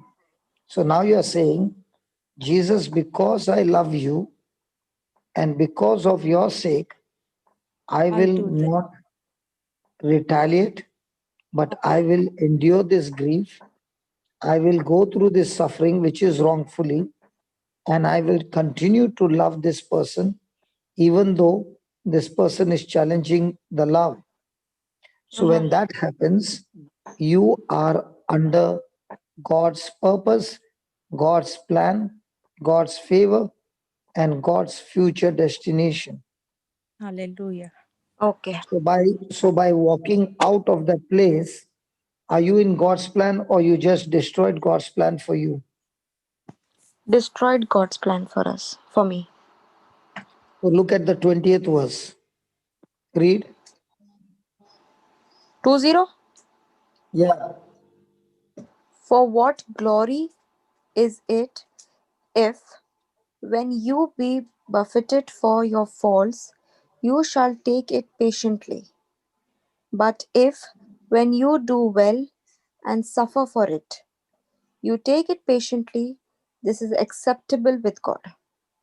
So when you were in school and you did some masti, and Brother Hector is a teacher, and he told you, Mallory, stand up because you did wrong, and he is telling you to stand up and is giving you some punishment. Will you get annoyed or will you say, I'm sorry? Sorry. But if I did the problem and Brother Hector picked you up and now he's punishing you for something you did not do, Mallory, will you keep quiet or will you open your mouth? My Melody would have got angry. So now, when you are getting angry for something you did not do, but you were accused, when you got angry, you Yes. destroyed God's plan. Yes. But when you take it patiently, that's when the plan of God will begin to get unfolded and the purpose of God is fulfilled. So, how many times, Mallory, have you got angry and destroyed God's purpose in your life? Many times. So, are you willing to change now? Yes, uncle. Now I Whose, understood. whose plans would be better, yours God's or plan. God's? God's. So, if you could see in one area God blessing you so much, is the same God who is going to bless you in this area? Yes. Yes. So, from now on, Mallory is supposed to get annoyed or only walk in unconditional love. Walk in unconditional love. Is that going to bring great future? Yes. Uncle, Definitely. Yeah. just now when you were talking about this, na, Hmm. I remembered when in school I was going through all that suffering, na, and I used to tell my dada, remove me from that school. I don't want to study. Because as I enter that school, the teachers to anybody is to do any masti or anything, they used to punish me. And I used to tell my dada, remove me, I don't want to go. Put me in different school. He used to say, no, you go to that school only. I will not remove you. Even when I failed in 6th standard, I told my daddy, remove me and put me in Sophia. I don't want to study there because they'll call me failure. He said, never mind. You go for that. Go, even if they call you failure, you still go to that school only. And he kept me in that only, uncle. And every day I would cry, cry, cry. But he didn't change my school. So now I understood why. Yes. And he used to say, whatever your teachers are saying, don't curse them. Don't say anything. Just offer to the Lord. Sometimes when I used to come with teachers used to slap me and hammer me with the scale. One day teacher got very angry and she hit me on my nose and it was bleeding. My hanky he saw with blood. And Dada saw all the blood was dried also next to the nose. But he, instead of I was getting angry with him, come, let's go to the principal and talk. He said, no, offer it to the Lord. He said the same thing. And your reward Jesus will give you. Now I understood why he used to say. And I used to fight with him. Dada, why you're saying like this? Why you're saying like this? And he used to say, no, leave it to God. God will fight your battle. This is what he used to say. Now I understood when you're telling me, uncle. Okay, the 21 will give you the correct example. 21. Read 21. For even hereunto were you called, because Christ also suffered for us, leaving us an example that you should follow his steps. So is Hallelujah. the Dada say right? Yes. So did Christ who suffered for us leave us an example Yes. to follow him or Yes. to get his healing? To follow him. But most of the time we look at the cross to follow him or to get his healing. To get his healing, we look at the cross. So do we say, Lord, I'm going to follow your example that when you were unjustly accused and punished and you took it patiently, I'm also going to do the same. Or we are going to only focus on Jesus, I thank you that you took my place. By your wounds, I'm completely healed. Yes, uncle. Which example do we take? The first one or the Jesus, second you one? 10 second. Huh? Second one, by your wounds we are completely healed. That's why you can get your healing but have no relationship with Jesus. No, Jesus, like how you were not supposed to die on the cross, but still you died on the cross. That one, uncle. Yeah. So when you are looking at the cross to get only healing, but not an intimacy with Jesus, your relationship with God is still a secondary relationship, not a primary one. The primary comes when you take Jesus as an example and live your life with that same example to the finishing line. Okay. Okay?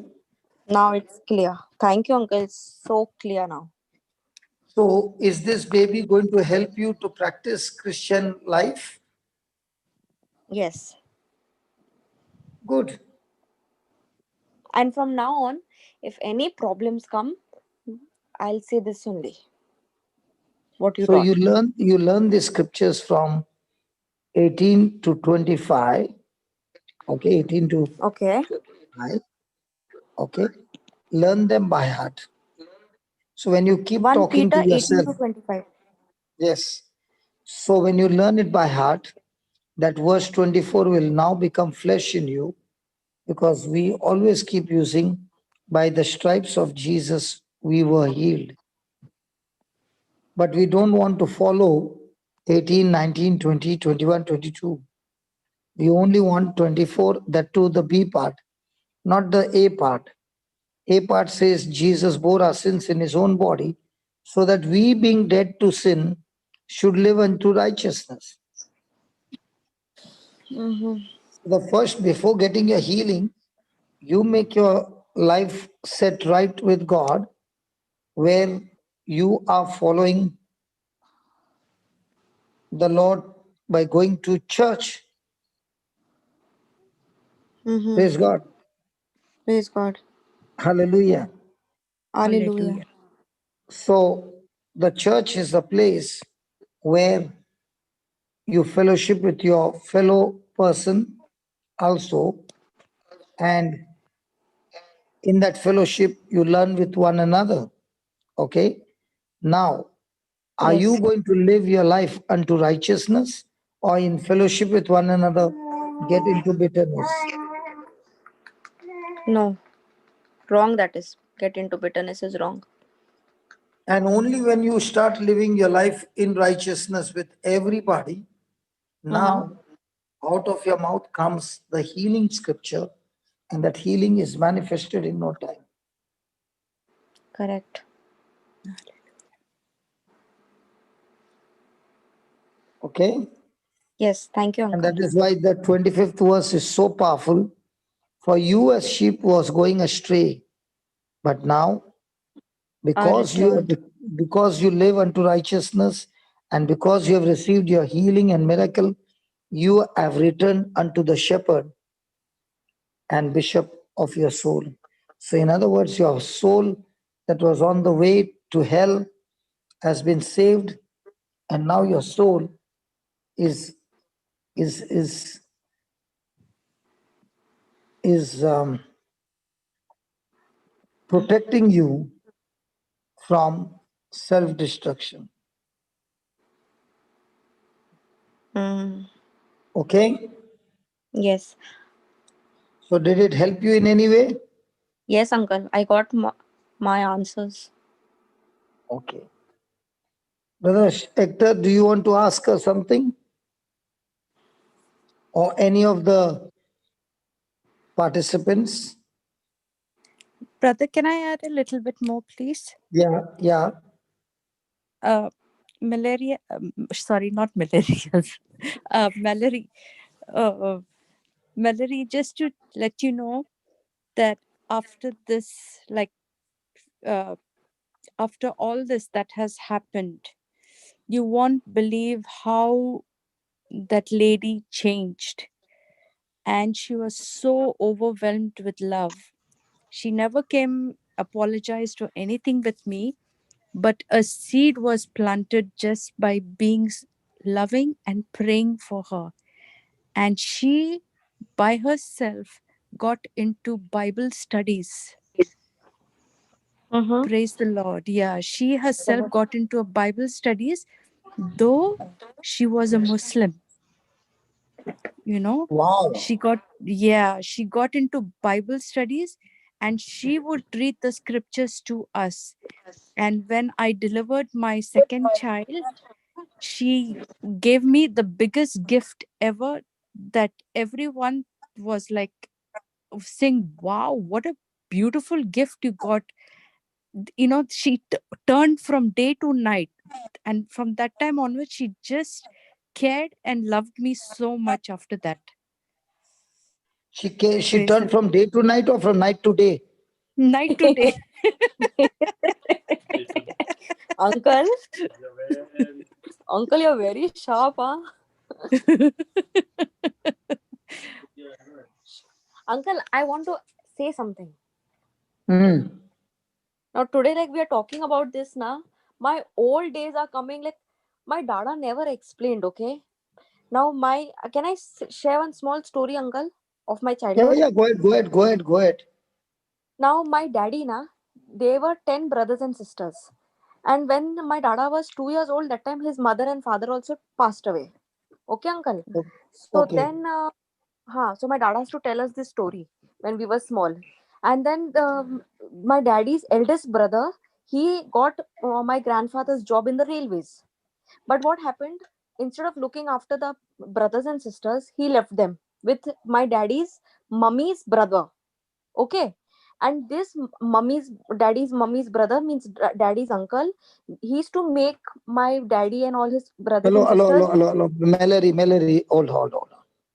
When you talk some personal stories, no, Baba, and you are talking about your own relatives, please understand it is going open in global. So when you tell a story, you don't give details of what it is all about, who is what and who is what, because it is spoiling other person's name, no? But that person is not alive. Even if he's not alive, his family is alive, his generations are alive. Okay. So the next time you make a story, you tell a story. I want to tell a story about like this.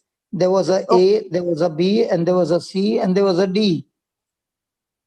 A did this and B did this. Okay? Okay. Otherwise, what will happen, in your story, your intention is good, but the enemy will use that and come after you from your own relatives. We don't want this platform to put somebody down. We want this platform, those who are down, to be lifted up. Okay. Okay. Now, let's say I'm your cousin, okay? And I come here and I tell, I've got a cousin named Mallory. And when she was small, she did this. And now when she's grown up, she's doing this. And she has got married to a Kevin and he is doing this. And now this is, that will be gossip. Okay. Don't you think so? Correct. What you're saying is correct, Uncle. I didn't realize. I just started saying. So when you come to tell an example, okay, as long as it is your own personal story with Kevin and you, and the third person, whomever you are saying without a name and without who that person is, A and B and C. Fantastic. We would like to hear this story. But if you're giving the detail of who that person is and what is that person's name, you will destroy even the platform. Okay, so I'll not say then. No, you can say, but you prepare yourself with the story. And even if the story is coming suddenly, you quickly say A, B, and C and D. What difference it makes whether this person is the relative or not relative? We want the truth. Okay. Okay, you can say the truth. Now what happened? So, so that person A, Mm. okay, he Mm. used to make Dada do all the housework, washing the bartans and all. And my Dada studied till 12th standard. Okay, uncle. So then Dada got married. Then we were born. So he kept Dada in that same house. Okay, given us a small room, 2 rooms, and we were living there only. And he would put the electricity light off, or when mama used to wash clothes, he used to throw eggs, throw milk on the clothes. And my mama used to get so angry because she used to wash clothes with a hand that time, no washing machine. So every time mama used to say, Milo, see he's doing like this, see he's doing like that, Dada used to say, just offer to the Lord, just offer to the Lord and pray for him. What you said, uncle, Dada used to do the same thing. And uh, one day when we went to Goa and we came back also, our train was at 12:30. We reached Ajmer. I still remember there was a big lock on our door. Means that that A had changed the lock, and we did not know where to go. So then we went to my auntie's place, and we were living there for 3 weeks. I still remember. We didn't have clothes also. And my auntie used to say, Malcolm, do something. Go and speak to the priest and all. But Dada used to say, no, man, forgive. These were his words. And we used to get so irritated that after so much of persecution, still Dada is saying, forgive. And Dada used to say, just pray, just pray, just pray. And uncle, for I don't know how many years it went on. And my Dada was a very cool person. He used to not say anything. He used to say one day he will come to the Lord, one day he'll come. Same like how you're saying. And in our prayer, in our rosary prayer, he was always prayed. And what uncle prayer was, bind the evils and crush it under your feet. These were the prayers. Bind the evil spirit in him and crush it under your feet, Lord. I still remember so clearly. And uncle, just then we built our own house. We were separated from him. Where he went, we did not know anything.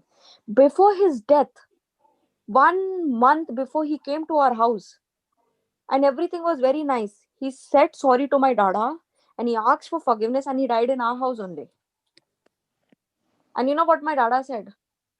That, see, if I would have fought with him, if I would have done all these things, he wouldn't have realized his mistakes. After so many years, he realized the mistake. And whenever he used to fall sick, my Dada only used to take him to the hospital. And he was a complete changed person then. Complete changed. Whoever he went and said sorry to everybody. So now, isn't the Lord teaching us such powerful truth? Yeah, but uncle, when I used to ask my Dada, he used to not explain like how you are explaining. Might be your Dada did not know, but he knew only half that I should do this. No. I think Dada told you, but you did not do it. Your Dada used to say, forget, just pray and forgive. Did you forget? But she was not explained, no, brother. Yeah, but that is what. That is why the same thing is happening today now to you, Mallory. Someone is turning off the water, someone is putting off the light. Isn't the same thing happening in a way? Yes. So if you go back, brother, unless an understanding comes, the person will not run after the truth. Because once the person understands that this is how now she's getting the understanding. Yes, that is why. And with it could the be understanding, rectified. because I was also a person who will not spare anybody. But from the time I began to realize that this is how the kingdom of God works, and I got the understanding, my promotion comes. The more the enemy comes against me, the more the promotion comes into my life. If I follow the instructions of the kingdom of God. That's what But I'm if I saying. don't follow the instruction of the kingdom of God, when the enemy comes, he will come and destroy me completely. So it's up to me, not the enemy. It's my response that decides whether I'm going to be promoted or whether I'm going to be totally in chaos. So Absolutely. when you react, Melanie, you will always end up in a chaos. That's right. Now, what Belle was saying, she was praying for that lady who was a Muslim. Now it ended up with love. Because your love Uncle, seed has I have power. Yeah. sorry, uncle, sorry. But I have something to say here. If Hmm. my dada would have explained to me now why he's doing like this, I think for so many years that hatred that I had for him and his family now, uncle, that wouldn't have been. Now because of Okay. But now that you know the truth, okay? hmm, Now that you know the truth, there are many things that have happened in our life which we don't understand why. But now, when you understand the truth, you don't keep hmm, asking why, but you keep submitting and agreeing and doing. And then you come to a place where the Lord begins to teach you. And then you will say, now I understand it was why. Okay? okay. Uncle, Hmm. one more thing I'll say. Can we keep it for tomorrow? Okay, okay. Because there are Sorry. two other sisters also whom we should give chance to them, no? Okay, uncle, okay. Do you think so? Yes, uncle, correct. Why should I only take all the time? Yes. Yeah. You're a good Thank you. girl. Yes, uncle, I am. Uncle, you're trying to patao me, huh?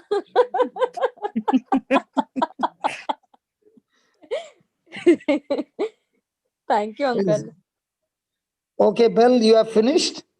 I'm finished, brother. Thank you so much. So I put out you also, huh?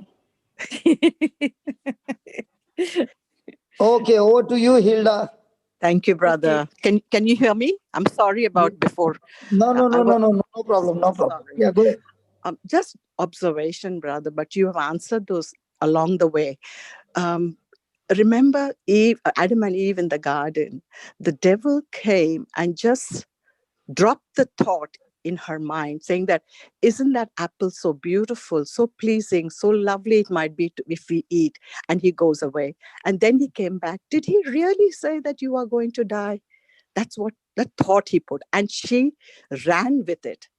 And that's what happens to us. The devil or Satan really drops the thought in our mind, and we go 3,000 kilometers. We don't stop and say, you, in Jesus' name, get out of me. Rather than saying that, we are saying, yes, he was really cruel to me, isn't it? I'm going to show him next time what to say. I'll give him my peace of mind. We run with it. But what does 2 Corinthians 10, verse 5 says?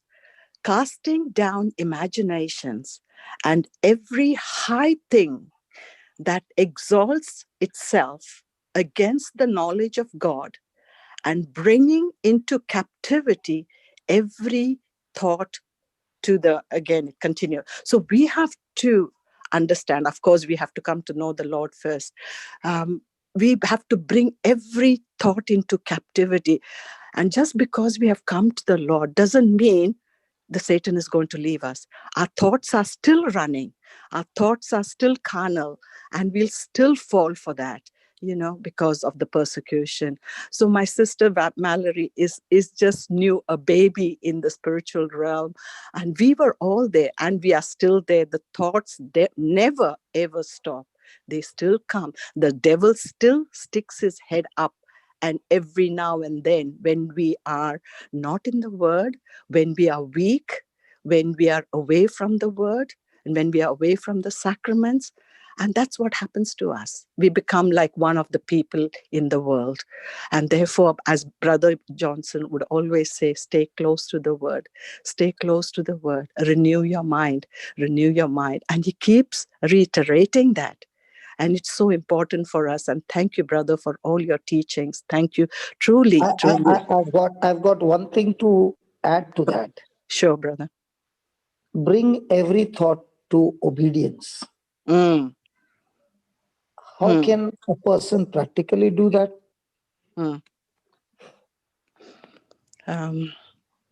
Absolutely. Again, reading the word and coming to know the truth, isn't it? For example, yeah, that's where it's the biggest. What did I say?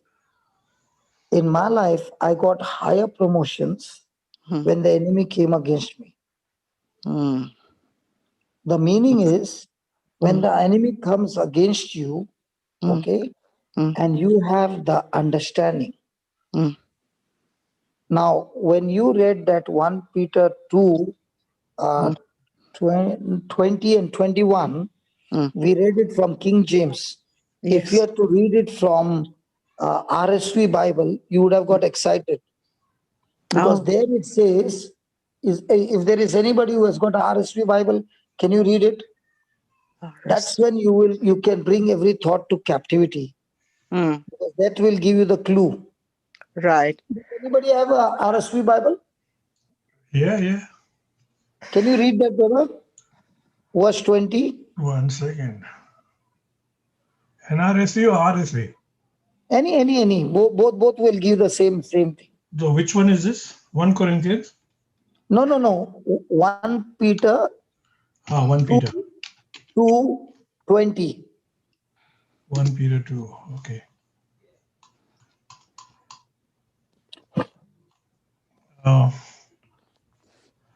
If you endure when you are beaten for doing wrong, what credit is that? But if you endure when you do right and suffer for it, you have God's approval. Okay. Amen. Did you hear the word credit? Amen. Yes. What credit is that? Okay. Wow. Now, do you like credit account or debit account? Of course, credit account. And the Bible says, when you did something wrong, okay, and you were punished and you kept quiet, there is no credit. But when you did right, and the devil came against you, and you did not retaliate, but you operated in love and forgiveness, one thing is you are in God's plan, in God's assignment, in God's purpose. And secondly, your credits have gone up in multiples. Amen. Yes. So when a person understands the system, he is able to bring every thought into captivity. If he doesn't understand, then he's fighting with the thought. Correct, brother. Because he knows that when this fellow has come against me, if I press 1, it's going to go against me. If I press 2, my credits are going to increase. So now what he has started, the person is so excited to press 2 all the time. His credits are increasing. Yes. That's when it becomes easy to captivate the thoughts. Correct. That is how Jesus was able to captivate the thoughts. So every time the devil spoke something, he took a corresponding scripture, exactly corresponding scripture, and fired it, and it was checkmate. Amen. So in our life, when the devil comes in with any kind of thoughts, if you pick up the corresponding thought, there is no battle at all. You have you've captivated the thought. And one of the best scripture against unjust suffering is this one, and 1 Peter 3:9. It will multiply your credits. It will multiply your supernatural spiritual blessings in no time, and it will be in multiplication. And that's when you can see Joseph going through unjust suffering, and the multiplication points started crediting, credit. But you see, even though he's going through unjust suffering, there is demotion, there is demotion, there is demotion, there's demotion, there is demotion. Everywhere it's going wrong, wrong, wrong, wrong, wrong to him. But his response is right, right, right, right, right. The day the Lord gives him the promotion with manifestation, a simple man who has been brought to Egypt as a slave has reached to a position of a governor in Egypt. Amen. Yeah. So your promotion in life is not based on your qualification when you're operating in unjust suffering. When you are going through unjust suffering and you're applying the word of God, your promotion is beyond your ability, beyond your capacity, and you get into a position where you know this is the hand of God. Amen. Yes. So once you understand the system, you are excited when somebody comes against you. Yes. Yes. It takes a while, and our prayers are not answered, isn't it, brother? Even because No, it's not the question of prayers being answered. See, that's where again, it's not the question of prayers being answered. It's your fellowship with God. And you're more interested in the fellowship with God rather than what can I get from this. True. So when you are more interested in the fellowship with God and you are applying his principles, when the breakthrough comes, it is so big. Now, for example, I know and I know and I know the kind of life I have lived and the caliber that I have and the ability that I have in the natural. I can never hold the position where I am right now. It is impossible. But because of God's favor and because of the battles that I went and I learned the system, today when somebody is saying something, I'm just listening, listening, listening. And when the Lord opens my mouth and he says, now speak, I myself don't know which direction it's going to go. And by the time the meeting is over, I'm saying, Lord, I started the meeting with so much of sleep, but the end of the meeting was so fantastic and so much of manifestation. And the testimonies came out so much. We learned so much, Lord. It is only your doing. Amen. Yes. Yes. Like So today. it's not more about getting my prayers answered. It's more about my fellowship with God going deeper and deeper. And when that happens, and you're more interested in that, prayers answered is like, what I feel is when I go to the mall and I bought something, they say this comes as a free along with that.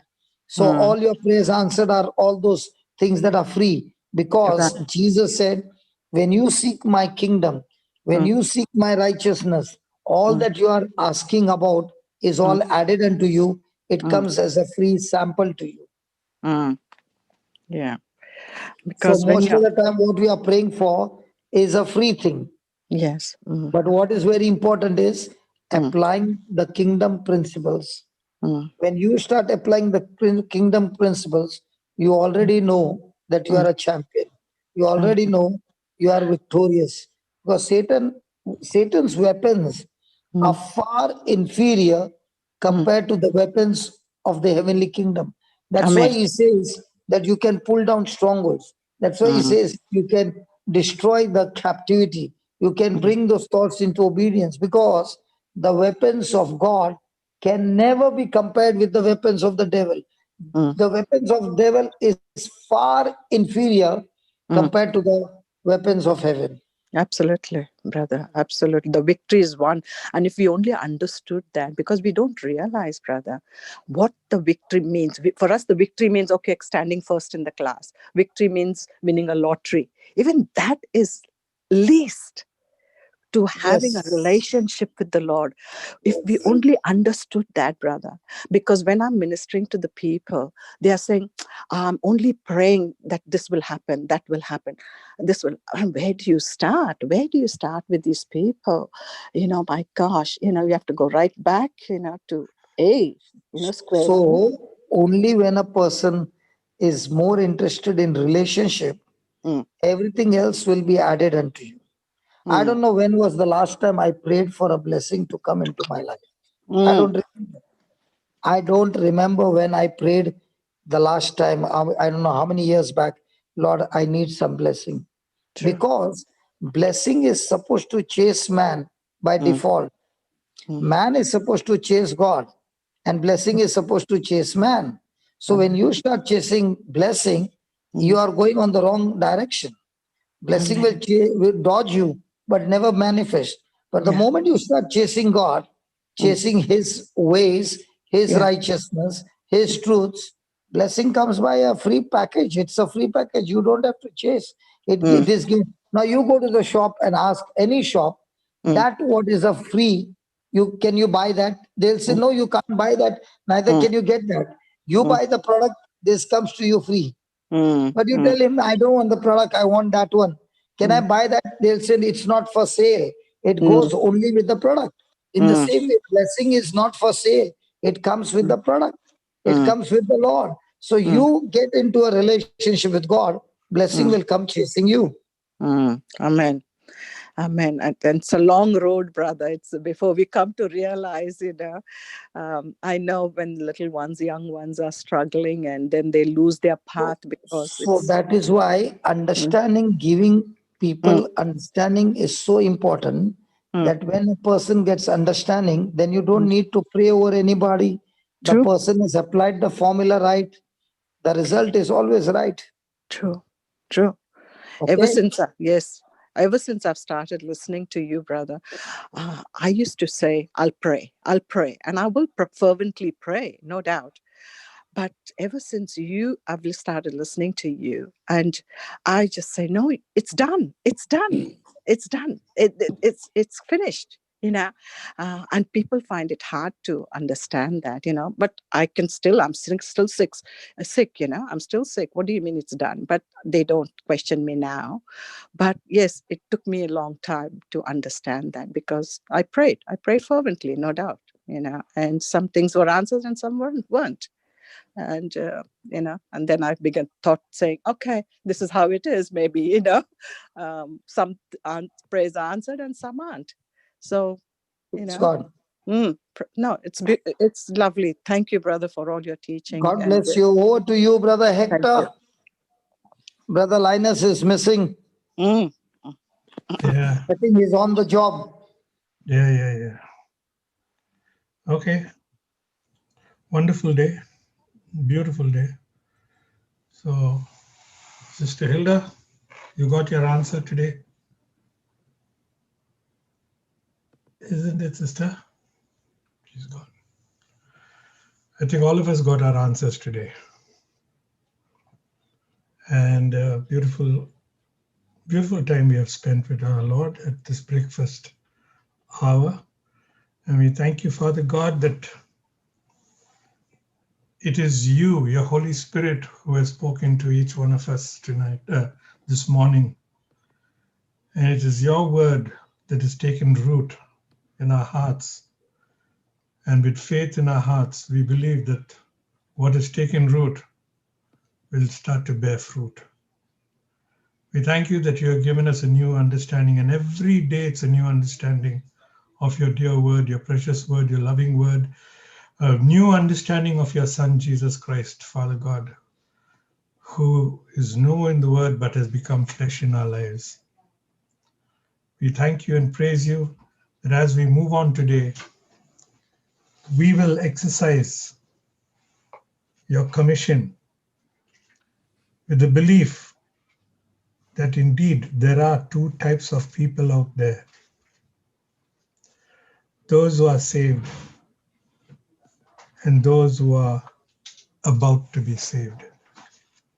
We thank you, Father, that you put a new desire in our hearts, a new revelation, to know that at any moment of the day, wherever we turn to, we could ask this question and be a blessing and be a catalyst for conversion in this world of ours. We thank you and praise you for the health, strength, joy, energy, and the love that you give to each one of us for your dear word and for a desire every morning to come to this breakfast table. In Jesus' name, amen. Amen and amen. Amen. Amen. Amen. Thank you, Jesus. Thank you. And, Thank you, Brother Hector. God bless you. And all of you, praise God. Thank you, brother. Papa. Praise Thank you for God. the Thank you, awesome teaching. So God bless you too. the chat will be open for about 15 minutes. I think it's a long enough time if anyone needs to take down notes. Okay, God bless. Have a wonderful Sunday. Definitely, it's a beautiful Sunday with the word that is Thank you, Brother sunk Hector. into our hearts. Amen.